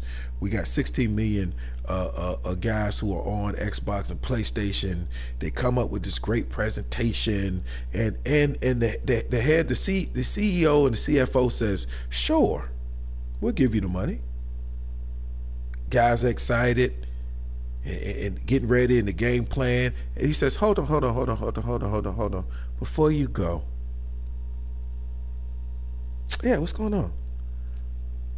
What is my return on investment? Huh? You want 15 million from us? What is the CFM community gonna give back to us? Everything is return on investment. There is not a gaming system. There's not a car, a TV, a cell phone, a fucking piece of paper, or anything that you buy that is innovative, is new, changing. Everybody wants return on investment. That's the way it works. They give you this, the return on investment is that. So if you think that you're just going to get an influx of 10 to 15 million just because the good old CFM should get it, you don't understand shit about business. That's not the way any of it works. Whether it's baseball, whether it's 2K, whether it's Madden, whether it's Anthem, whether it's Fortnite. Yeah, it's a free-to-play game, but they skin your ass to death. Trust me, I didn't pay for my share of them. Guns, all that shit in Fortnite. It's return on investment.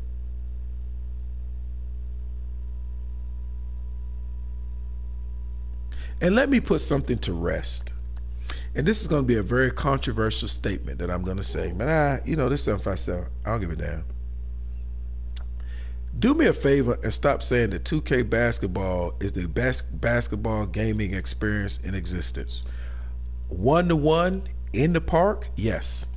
There has not been a group that has made it the ability to put in 32 users within a format that allow it to work, and for you to be able to play against 32 users with some type of baseline stats. Yes, EA has a long way to go. Yes, Madden got some shit with it that drives us crazy. 2K, you can't play 30 men in a CFM. You say, yes, you can. No. You can play a year. Yeah, you can.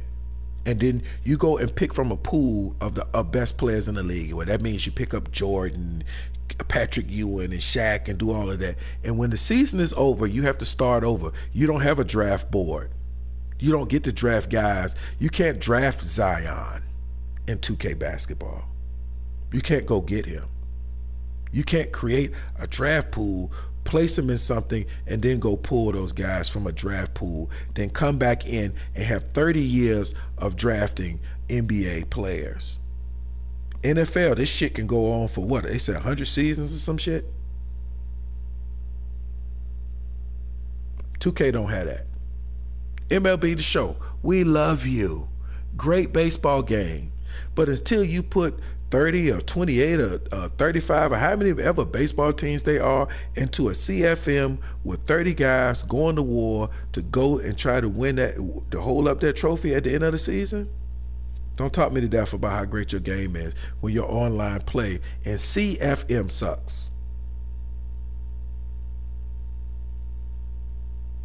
EA Madden is currently the only game that allows you to play that many seasons and on that platform that we call the elite games. Yeah, NBA might have it. Yeah, NHL soccer might have it. But we're talking about the big three: 2K, MLB The Show, and Madden.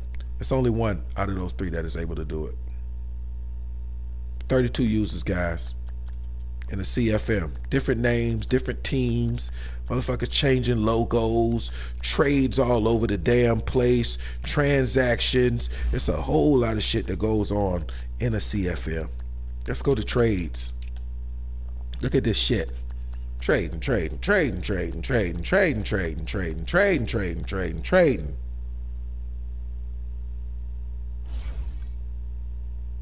And it's still able to function. Because we have some desyncs, but not as much as you could have. MLB The Show, you can't do that. You don't have an MLB Road to the Show where you got however many baseball guys it is line up in here with your Braves and your Yankees and your Cubs and all that, and guys are locked in, ready to go, and then finishing the season, holding up a trophy and getting ready for the Major League Baseball draft. And one other thing, EA, before we jump into a CFM, before we're jumping into one blind, can we get a grade on the outside that says, "Hey, this league is an A plus, this league is a B"? Oh, let me get into that. Let me get into that. Sorry, Austin. No, you good. Let me break that down for the community. But this is, I have solutions that can fix certain things with the app, certain things that would fix different things with coaching, and it's a lot of stuff. EA, listen, talk to me. Somebody, I know some stuff. But when you go to click into a CFM and you go to get accepted, right? Somebody sends you a pending invite, you go and you hit OK. The moment that you accept that invite, and somebody sends you an invite to it, all it has to do is say this commissioner is graded at A, B, C, D, E, A, B, C, D, F.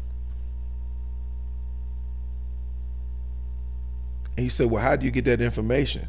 Shit, you can put over there in the CFM, you can put a CFM form attached to it that equals out a grade. Because when you're in a good CFM, guys don't be trolling just to troll, because it still equals out. It's almost like Yelp. Everybody's not going to have a great restaurant experience.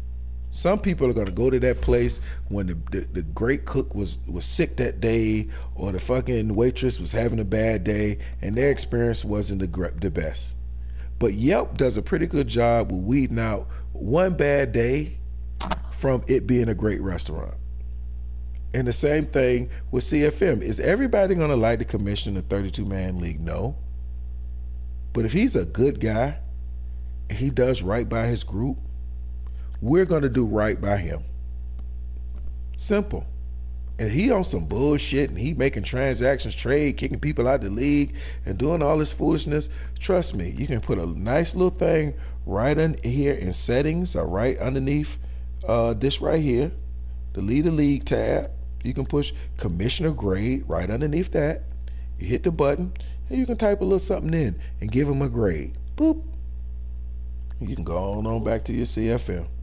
And it's anonymous. He don't even know who fucking left what. Again, if these 32 guys think he's a good guy, for the most part, his grade will average out pretty good. So when you go in there to get an invite, and that shit say a C or D, ooh, and it also makes commissioners step their game up. Before Alabama asks me another question, I'm going to say this, and this is long-term thinking for me. EA, I think commissioners shouldn't even be affiliated with the league. I think commissioner should be a commissioner. He should have a tab over top of both of these that says commissioner tab, and he handles everything. He doesn't play in the CFM. He comes in and he adjusts. If his player needs to be adjusted, salary caps need to be changed, somebody needs to get kicked out, rules need to be added into the tab or whatever. Because best believe these guys with commissioners under their name, for the most part, they're going to always do right by themselves before they do right by anybody else. How you eliminate that is that guy who says commissioner, he anoints somebody that he can trust to oversee his league. And he's separate. He just comes in, he goes in there and he adjusts whatever he needs to adjust. He's not tied into playing or any of that shit. He just goes in, looks over everything. Something ain't right, something needs to be fixed, a rule need to be set, a draft pick needs to be pulled from somebody, or a player needs to be suspended. He just goes in and he take care of that little stuff. He leaves out and he goes in the CFM that he plays in. That's just a future thought for me and you guys over there, EA. That should be separate. Roger Goodell don't play for none of the 32 teams in the NFL. What other questions you got for me, Alabama? You know, we got this whole thing going with monetizing CFM. What is your feeling about future of draft picks and how that moves forward and stuff, and creating stuff of working towards maybe interacting of making like custom draft classes and stuff? How would you do something to build that as a better product so we wouldn't have such a bad time with it? Okay, well, there's a group out there, guys, called Draft Class Connected. They do an outstanding job with putting together draft classes in a very classy and professional way. They do real-time stats. The guys are on Twitter at Draft Class Connected.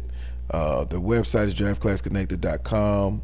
Quite a few of the CFMs that I am in, they use those guys, and they just put together really, really, really good draft classes. They come in and they communicate with you.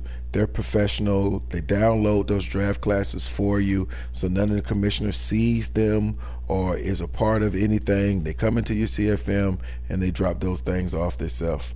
They do a great job. I really like those guys. So the custom draft class thing, I think if you're gonna mess with some guys and you know that you want something legit, then for us and quite a few of the CFMs that I'm in, we use Draft Class Connected, man. We just love the way they handle it. As far as future draft classes, I mean, listen, guys, miss me with the we want to go to a combine. Y'all ass don't even want to scout and re-sign your players. Let's just keep it 100. Guys want to get to the fucking draft. Let's just cut out the shit. They want to get to the draft. They don't care nothing about some guys are deep divers and want to go to there. But listen, going to the combine and seeing these players, no. What they need to do is have a system that allows scouts to go out and scout the country, and you show a map of the United States. I ain't giving away that little piece for free. So I know how that's supposed to be added into the system. I'm not going to talk about that, but you have to go a little deeper into the scouting aspect of it, because it now currently is very linear. You see a player you like, you need a position that you need filled. Mine is tackle. You just go in and you see if the tackle fits, and you add them to your board.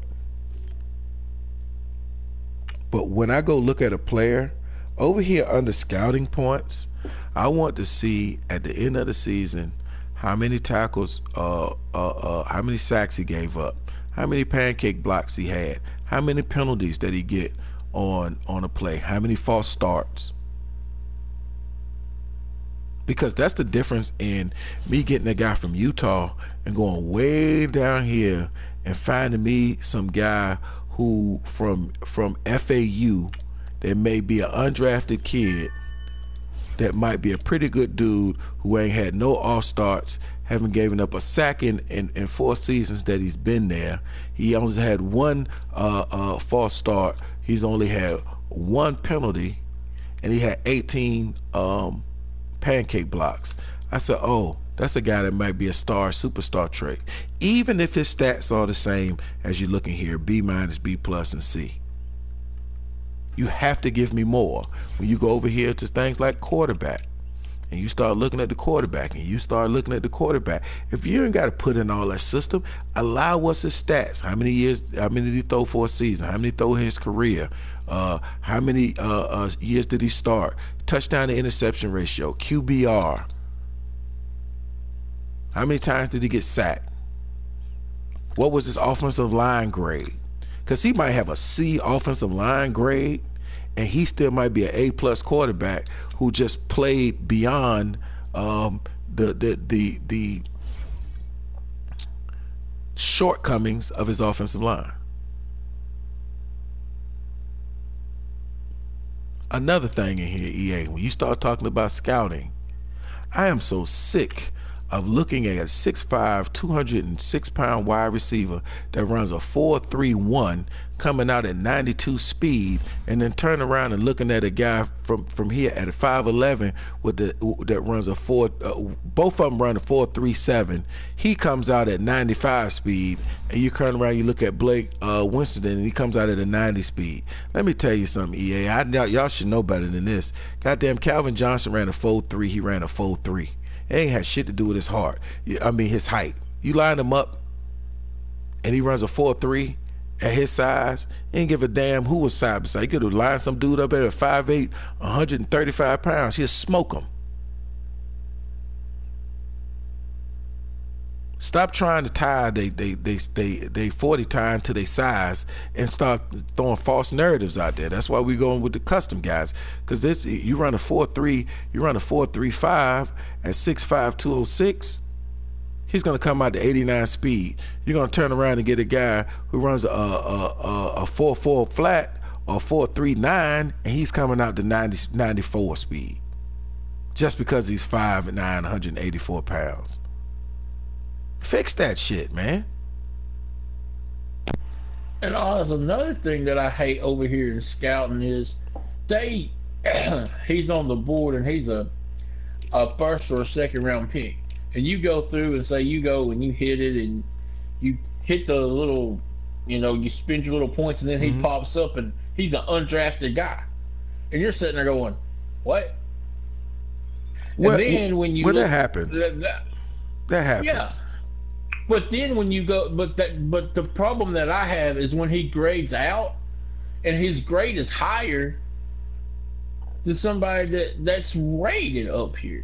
Makes no sense. Well, because they can't put on, because the NFL has rules and regulations. They can't say he got kicked out of school for drugs, or he got kicked out of schools for domestic violence. They can't say what the issue was or why he wanted to be in a first-round talent or second-round talent and got kicked and not went to the combine, because they can't add that storyline to it because the NFL won't allow them. But the problem is, I've been playing this for a while, and over the last 2 years, every guy who's been an undrafted guy that appear to have good stats. Ain't now one of these guys been a superstar, star trait, and been all world. All of them been average to trash, but been greenlit. Now it makes sense. And the grade at the end of the year, they could have say a 7.5 combine grade. Means absolutely nothing on this game. No, it doesn't. The highest you can get guys is a 10.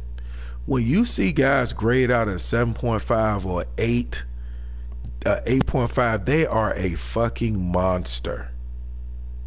But again, the combine grade isn't matching up. To what you're unlocking?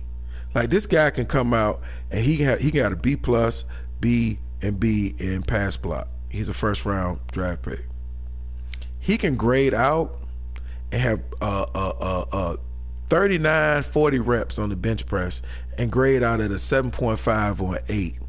Come out to be a quick trait and his strength only be 90. And he's the strongest guy in the fucking in the combine. And then I can go over to this guy and he can have 30 reps and be a superstar trait and he can be 95 strength. Those kind of linear things, EA, y'all got to fix that stuff. That stuff where the combine grade isn't matching up to the skill level, which isn't matching up to all the stuff. Damn, you barely giving us anything now. At least what we looking at, let us be able to trust it. And EA, one other thing, this comes from Alabama. If you look on the side over here, it'll say loses 50% of your unused points each week. Why can't I roll my points over to the next freaking week? If you can roll them. You can roll them. You just don't. You get penalized. You just don't use them. Why shouldn't I roll the whole thing over? Why should I only get half? Because they don't want you accumulating a ton of points and just do all your scouting at the end of the season. Again, you can't be lazy, Alabama. You have to be committed to the process. Everything is part of it. We can't ask for all this stuff and we're not committed to the process. Ain't no saving no points. You should get penalized because your ass ain't goddamn scouting. So yeah, half of your points should get gone because it take 2 minutes to scout. What about the guy who's using his points and the guy that ain't? Shouldn't there be at least something that he can get? The guy that's using his points get all his points at the following. Okay. Like I used all my points last week and I got them this week. Okay, cause see that's the thing that aggravated me. Every time I see that, it's just like. And you can get extra points too. You can get extra points too, guys. Let me tell you this so I don't forget. Yeah. So no, you can't hoard points. Spend them shits or you're gonna get penalized. You gotta be committed to the process, guys. Gotta be committed to the process. You ain't committed to the process, then hey. Right here where it says scouting expert. You can unlock scouting expert and you'll get double the XP points. I wanted to tell you guys that. So if you get 150 every week, you unlock scouting expert and you get 300. So you can scout almost double the players.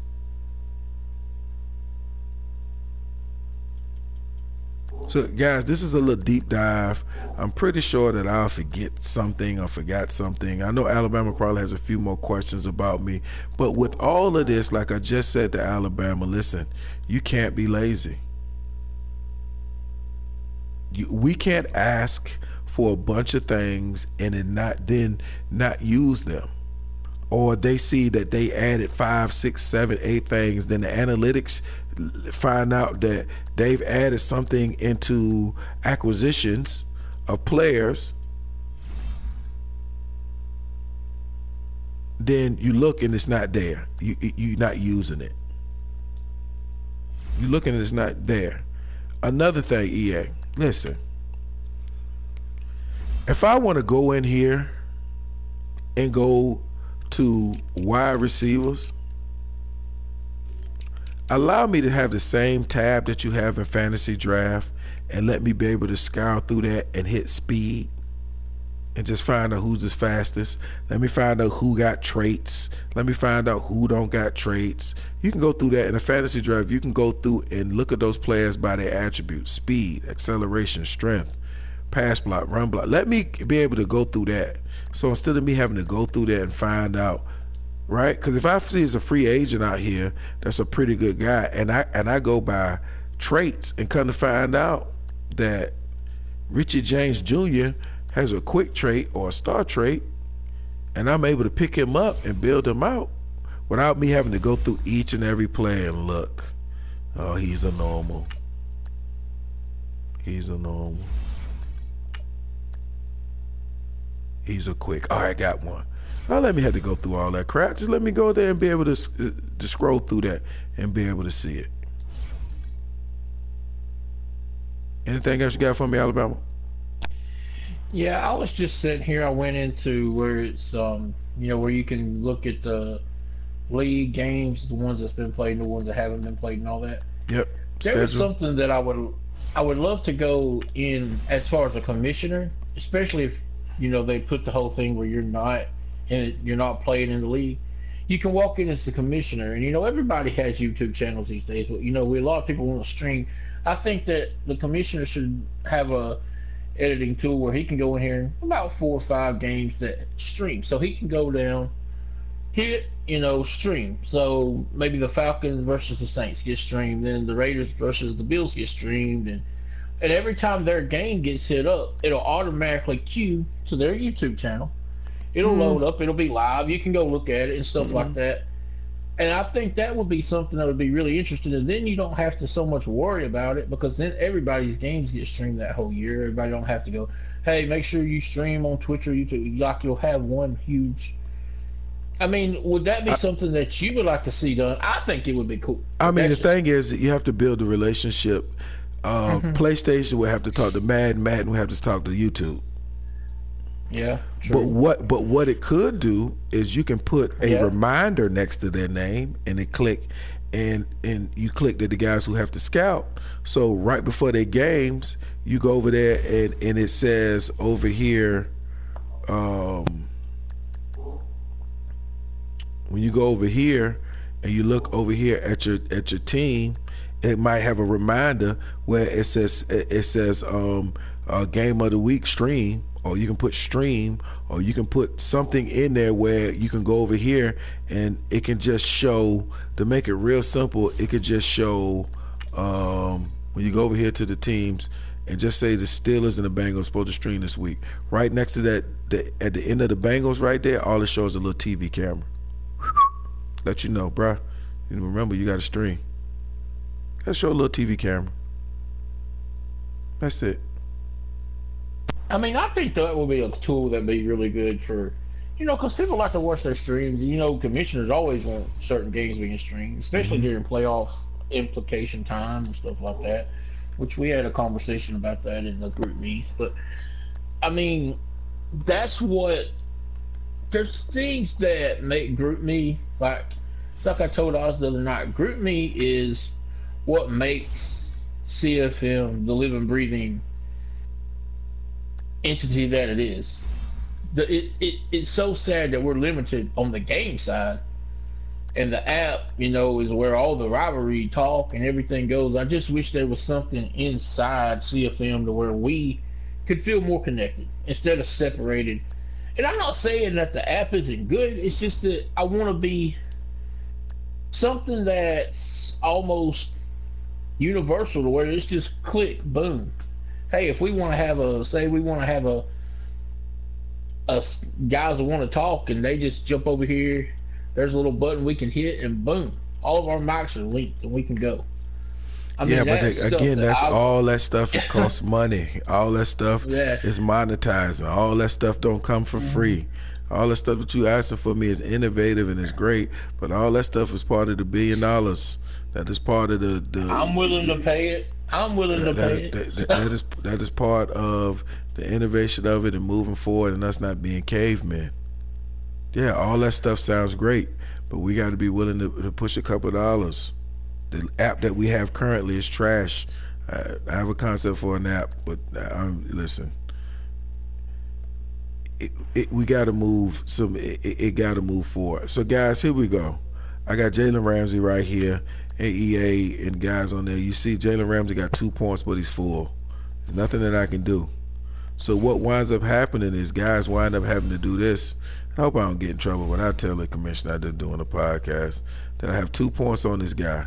So what I have to do is wind up moving him to middle linebacker in order to spend my points. Because as a middle linebacker, he's not maxed out. So now he's still rated as a 99 overall linebacker. Again, EA, there we go with that linear ass system that you put in. So as you can see, guys, my field general is full. My pass coverage is full. But why is pass coverage full when Jalen Ramsey is not a 99 man and a 99 zone? That stuff shouldn't be locked. He's not a 99 press. Not a 99 play rec, not a 99. So he still got some room to grow. So what you wind up having to do is then go use your point. And then you wind up getting some shit that you know, +3 to pass block. You go use another point, hoping that you roll the dice and something comes out of it. Like, come on. Not gonna use my last point. But y'all guys get the drift. So that's what winds up happening. That you wind up getting some stuff that you don't really need as a corner. Yeah, block shed is all right. But in the big scheme, in the big picture of things, we still got some room to grow as a corner. And then you put him back at his position.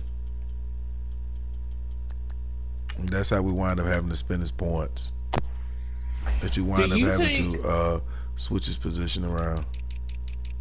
Do you think the ratings are or the overalls are linear too? That there's so much more that you could be doing?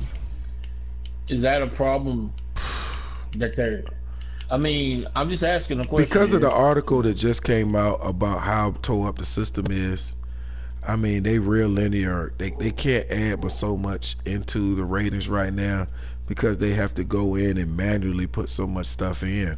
I'm not giving them an excuse, but the Fortnite, I mean, the what the hell's the name of the damn engine? Frostbite. The Frostbite engine is killing it, Madden. It doesn't work. You go and listen to the article at Eric Rowe. He breaks down all of that stuff about what's going on with the Frostbite engine. He'll tell you that. We'll probably get Alabama to link his YouTube channel in the description, so y'all guys can go in there and listen to it. It's not what EA. We were much better with the Ignite engine than we were with this one. Much better. Y'all guys don't believe it, but we were. So guys, this is pretty much it. Alabama, unless you got any other questions. Listen guys, I gotta get me a quarterback over here in this league. Kirk Cousins gonna keep me from winning a damn Super Bowl. Lord, that thing, I'm winning games, guys, but barely. Kirk Cousins is driving me crazy. So any question that you had, any more questions you got for me, Alabama, as far as CFM? Well, just a couple quick little things. I hate special teams. Specialist seems to be screwed up in ways to me. And practice players, like your players on the practice squad, I don't feel there is anything in special teams that they have done to give us anything that would even remotely need outside of what offense and defense. I know I go into special teams and I'll and specialists and stuff, but it doesn't, to me, it doesn't make a world of difference, if that makes sense. I know you put your slots, receivers, and your running backs and stuff like that in, but as far as outside of anything like putting points on anybody, it's all done through offense and defense. And I think that maybe specialists could be done inside the game. What do you mean specialists? That's just me. We're right underneath special teams.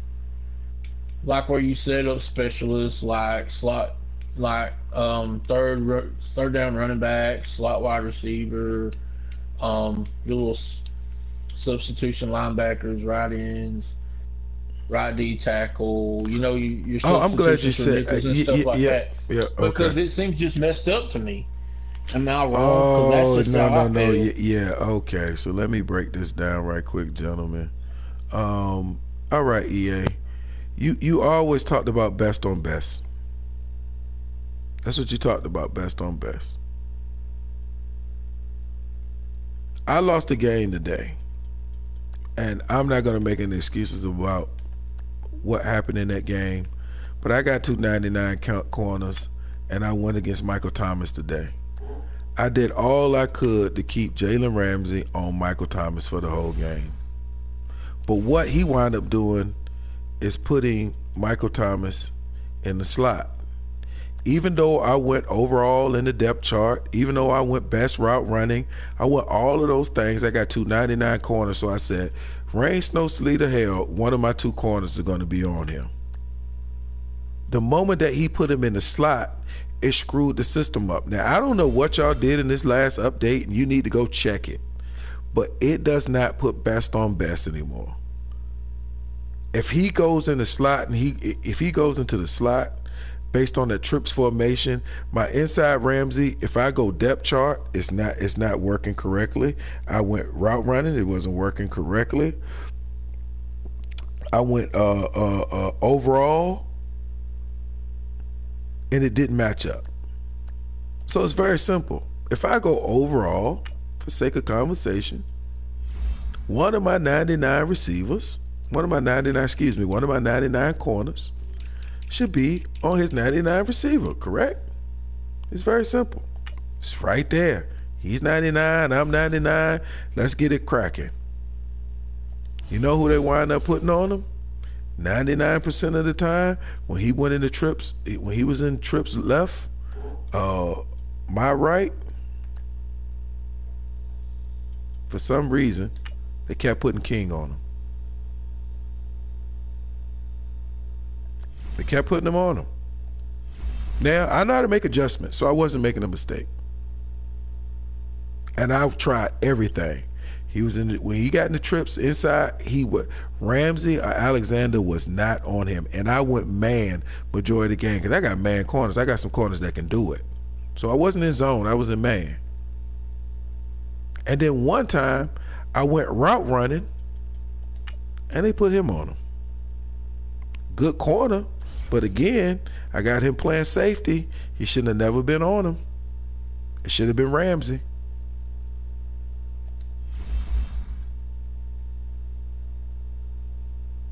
Guys weren't tired. It wasn't anything. The system, the best on best system is not working correctly. EA, y'all guys need to fix it. And try it. Just go do it. Go get some really good corners like I got, and then go take that one receiver and move him around in the slot. Ramsey, he won't be on him. He wasn't on him. Every time he was on him, we shut him out. When we couldn't get that joker on him, I'm chasing him with a linebacker and all this. I couldn't get my best corner on his best receiver. So when he started talking about specialists, slot corner, so then I had to move Ramsey in the slot. So moving forward, so I don't forget, I just move Ramsey when we in trips. I just move Ramsey to the slot corner. So when I play him again, y'all can see in week 10, right at top, I don't even have to worry about it. He'll be in there. So I just run my base defense. When he go in the slot, Ramsey will be on him. And when he go outside, I'll just give the outside guy help because he can't go but so many places on the outside. He got two-way goals on the inside.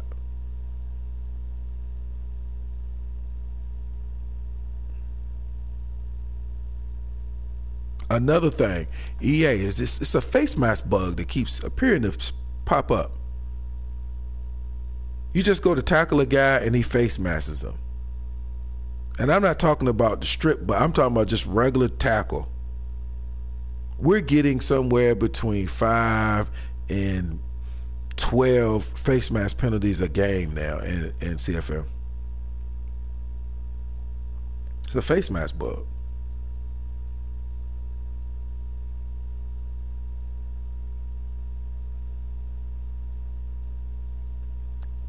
You also got this bug in certain big nickel defenses. or is a 4-3 defenses, when you go to tell your defensive line to pinch down inside to take away the inside zone, the two defensive tackles bounce out wide.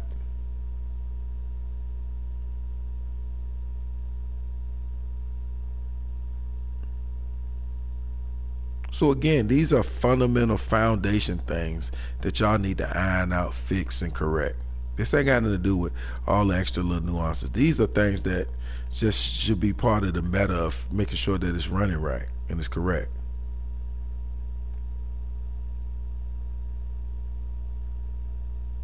Guys, I know a whole lot about CFM. I'm in a few of them.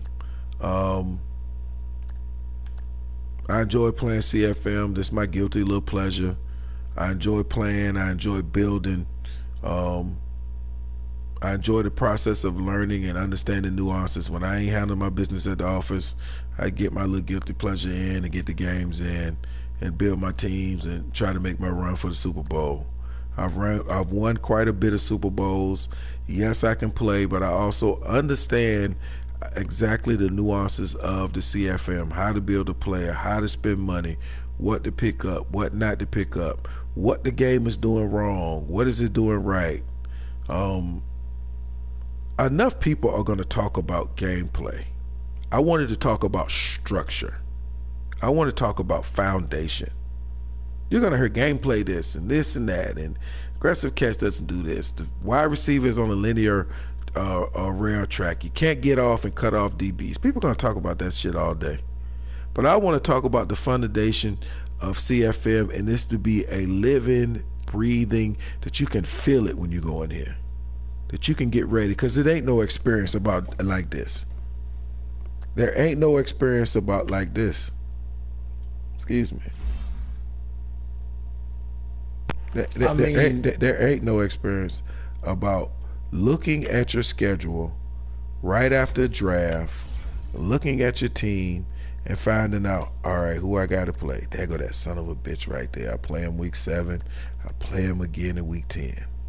There ain't no experience like that, and we want more of it. We want more tools. We want more accessibility. We want more abilities to for game desync, for it to be put back. More commissioner tools where guys can turn certain things off that the league can't turn on. Set the rules so you don't have to worry about fourth downs. It's already set in the default commissioner tool system. You have a great foundation. I got to give it to you. Y'all are doing something that nobody else in out of any other AAA titles is doing, and that is that y'all have a full running, interactive 32-man CFM that fucking works.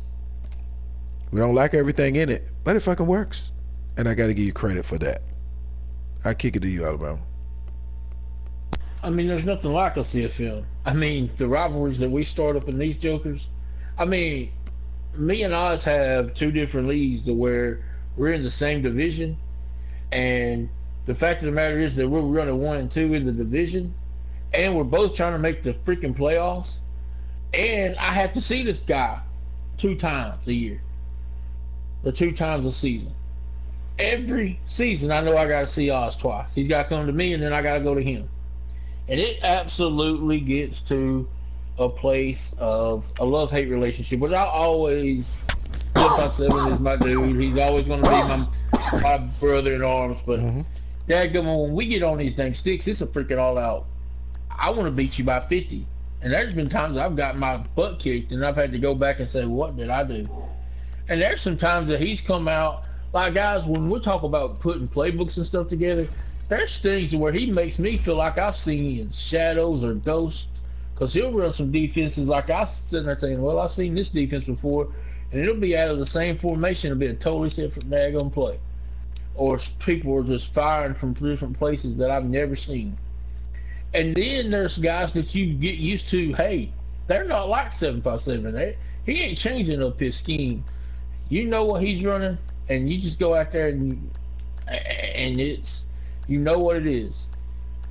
And, you know, you get into where it's, you know, a love-hate relationship. There's times when me and 757's traded, and I've turned around and looked and said, I wish I never gave you that dude.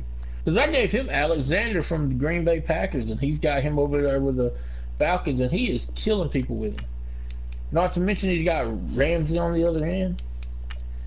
And it's just, you know, there's certain people in your league you might not even want to trade with, because you might have to see that guy in the division. Or you know, y'all just it's something different than playing just a regular online game or a MUT and moving on. And Oz, I really don't have much else unless there's something else you want to touch on. No, guys. Again, there's just 2 of the 4 horsemen. We wanted to break down a deep dive about CFM. We've been trying to do this video forever, Alabama, and trying to get me to talk about it. It just lined up. I thought it was time. It was a few things that happened today in a game that I played against. The New Orleans Saints user. Oh crap! I did forget something. I did forget about the difference between running as an owner and a coach. Okay, so we'll close with the running. I mean, the biggest difference with those things of owner and a coach, and I think is it the OG league that we're owner? Yeah. So one of the biggest things is my team is 6-4.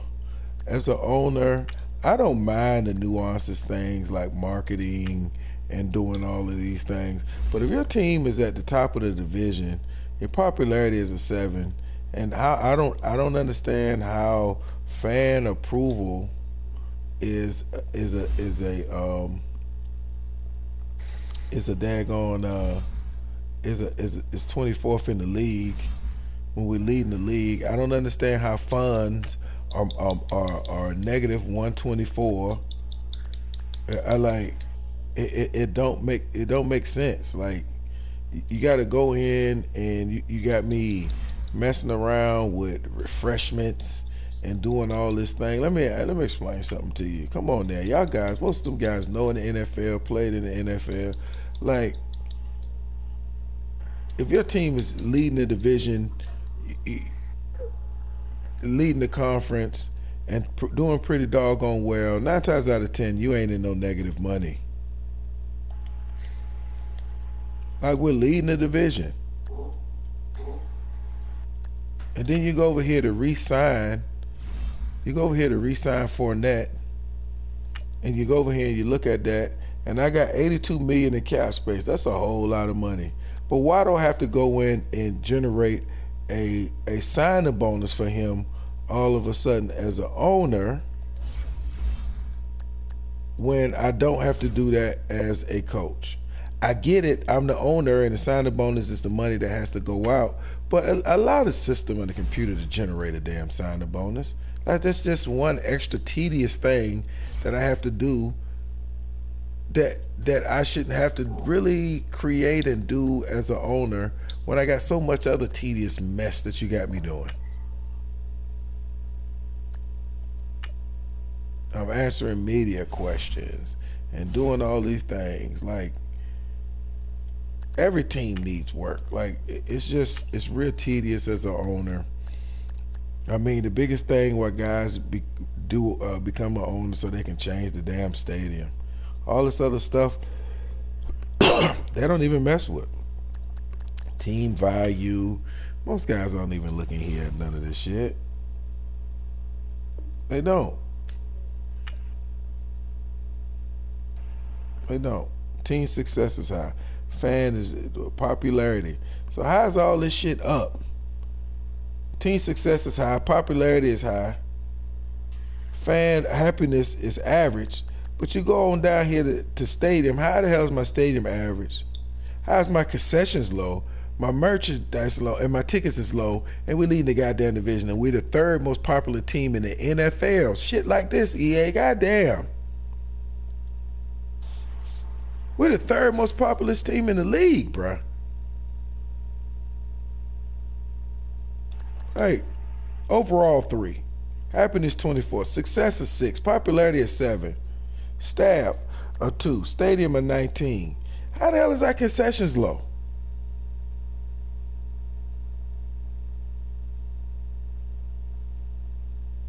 So what you're doing is forcing me to build a new stadium because it's a 19. So you're forcing me. I'm gonna have to go in here and build a new stadium.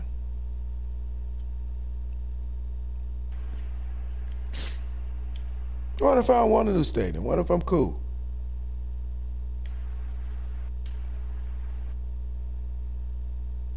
So now I got to go in here and put a dome on this junk. And then the fan morale is going to drop for a little while. And then the city's morale going to drop for a little while because they don't want to pay for it. Like, even if I win a Super Bowl, I'm still got some shit I've had to deal with.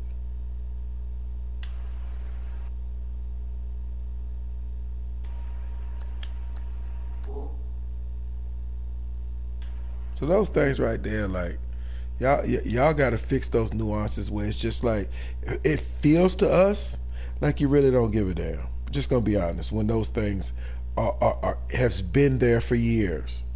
And I get that you got to get the gameplay, but you have somebody that's working on back end nuance stuff. Whether it's an intern or some dude that comes in is working part-time is doing it. So you just got to make sure that they're taking care of this little stuff because it kills the immersion of it. Again, I'm talking about foundational stuff. It kills the immersion.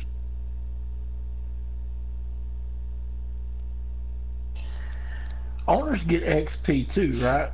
No, or am I mistaken? No, they don't. Just okay. the coach. Just the coach. Okay. Yeah.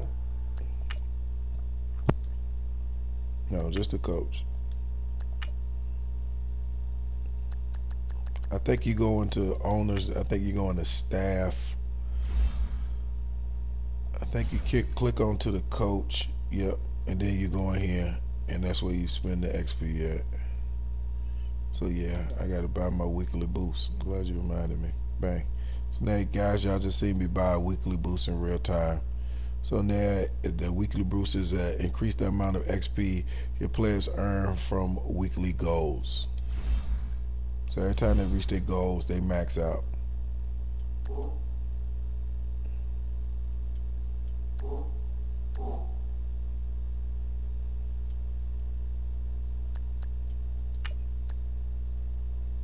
So is there anything else about?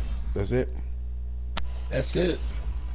Well, guys, I hope you enjoyed our deep dive into XP. I know this is long. I don't know if Alabama's going to break it into parts. I'll just show one long thing. I know we might break this long, so we might have to break it into parts. But he's going to take it off of my channel and put it on the Red Zone channel. Get everything situated and ready to go. And I hope this helps you to understand your CFM a little better. Understand the nuances. Share this video, talk about it, share it with EA. Let's push to get the things that we want into our CFM to increase our organic CFM experience. It's the key. It's what we need. Guys, we thank you for listening to the Red Zone, and we appreciate. Before we go, we want to talk about one little quick thing. When we do get Zulu and Clockwork back, I want to jump into the Google Stadium, and I want to talk about changing. Alabama, cut this off. You got to edit that part. Okay. This CFM. We ain't. All right. Yeah. So you're gonna have to edit that off. The CFM. All right. We'll get into that on the Red Zone. All right.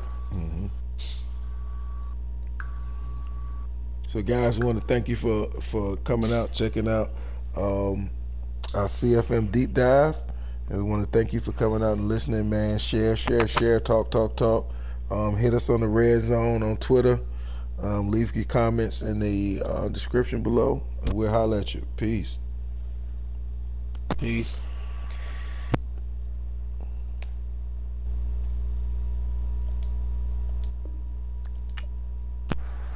I think that's gonna be a freaking barn runner if there was. Yeah, I just wanted to get the people, man, so they can kind of understand and see what's going on.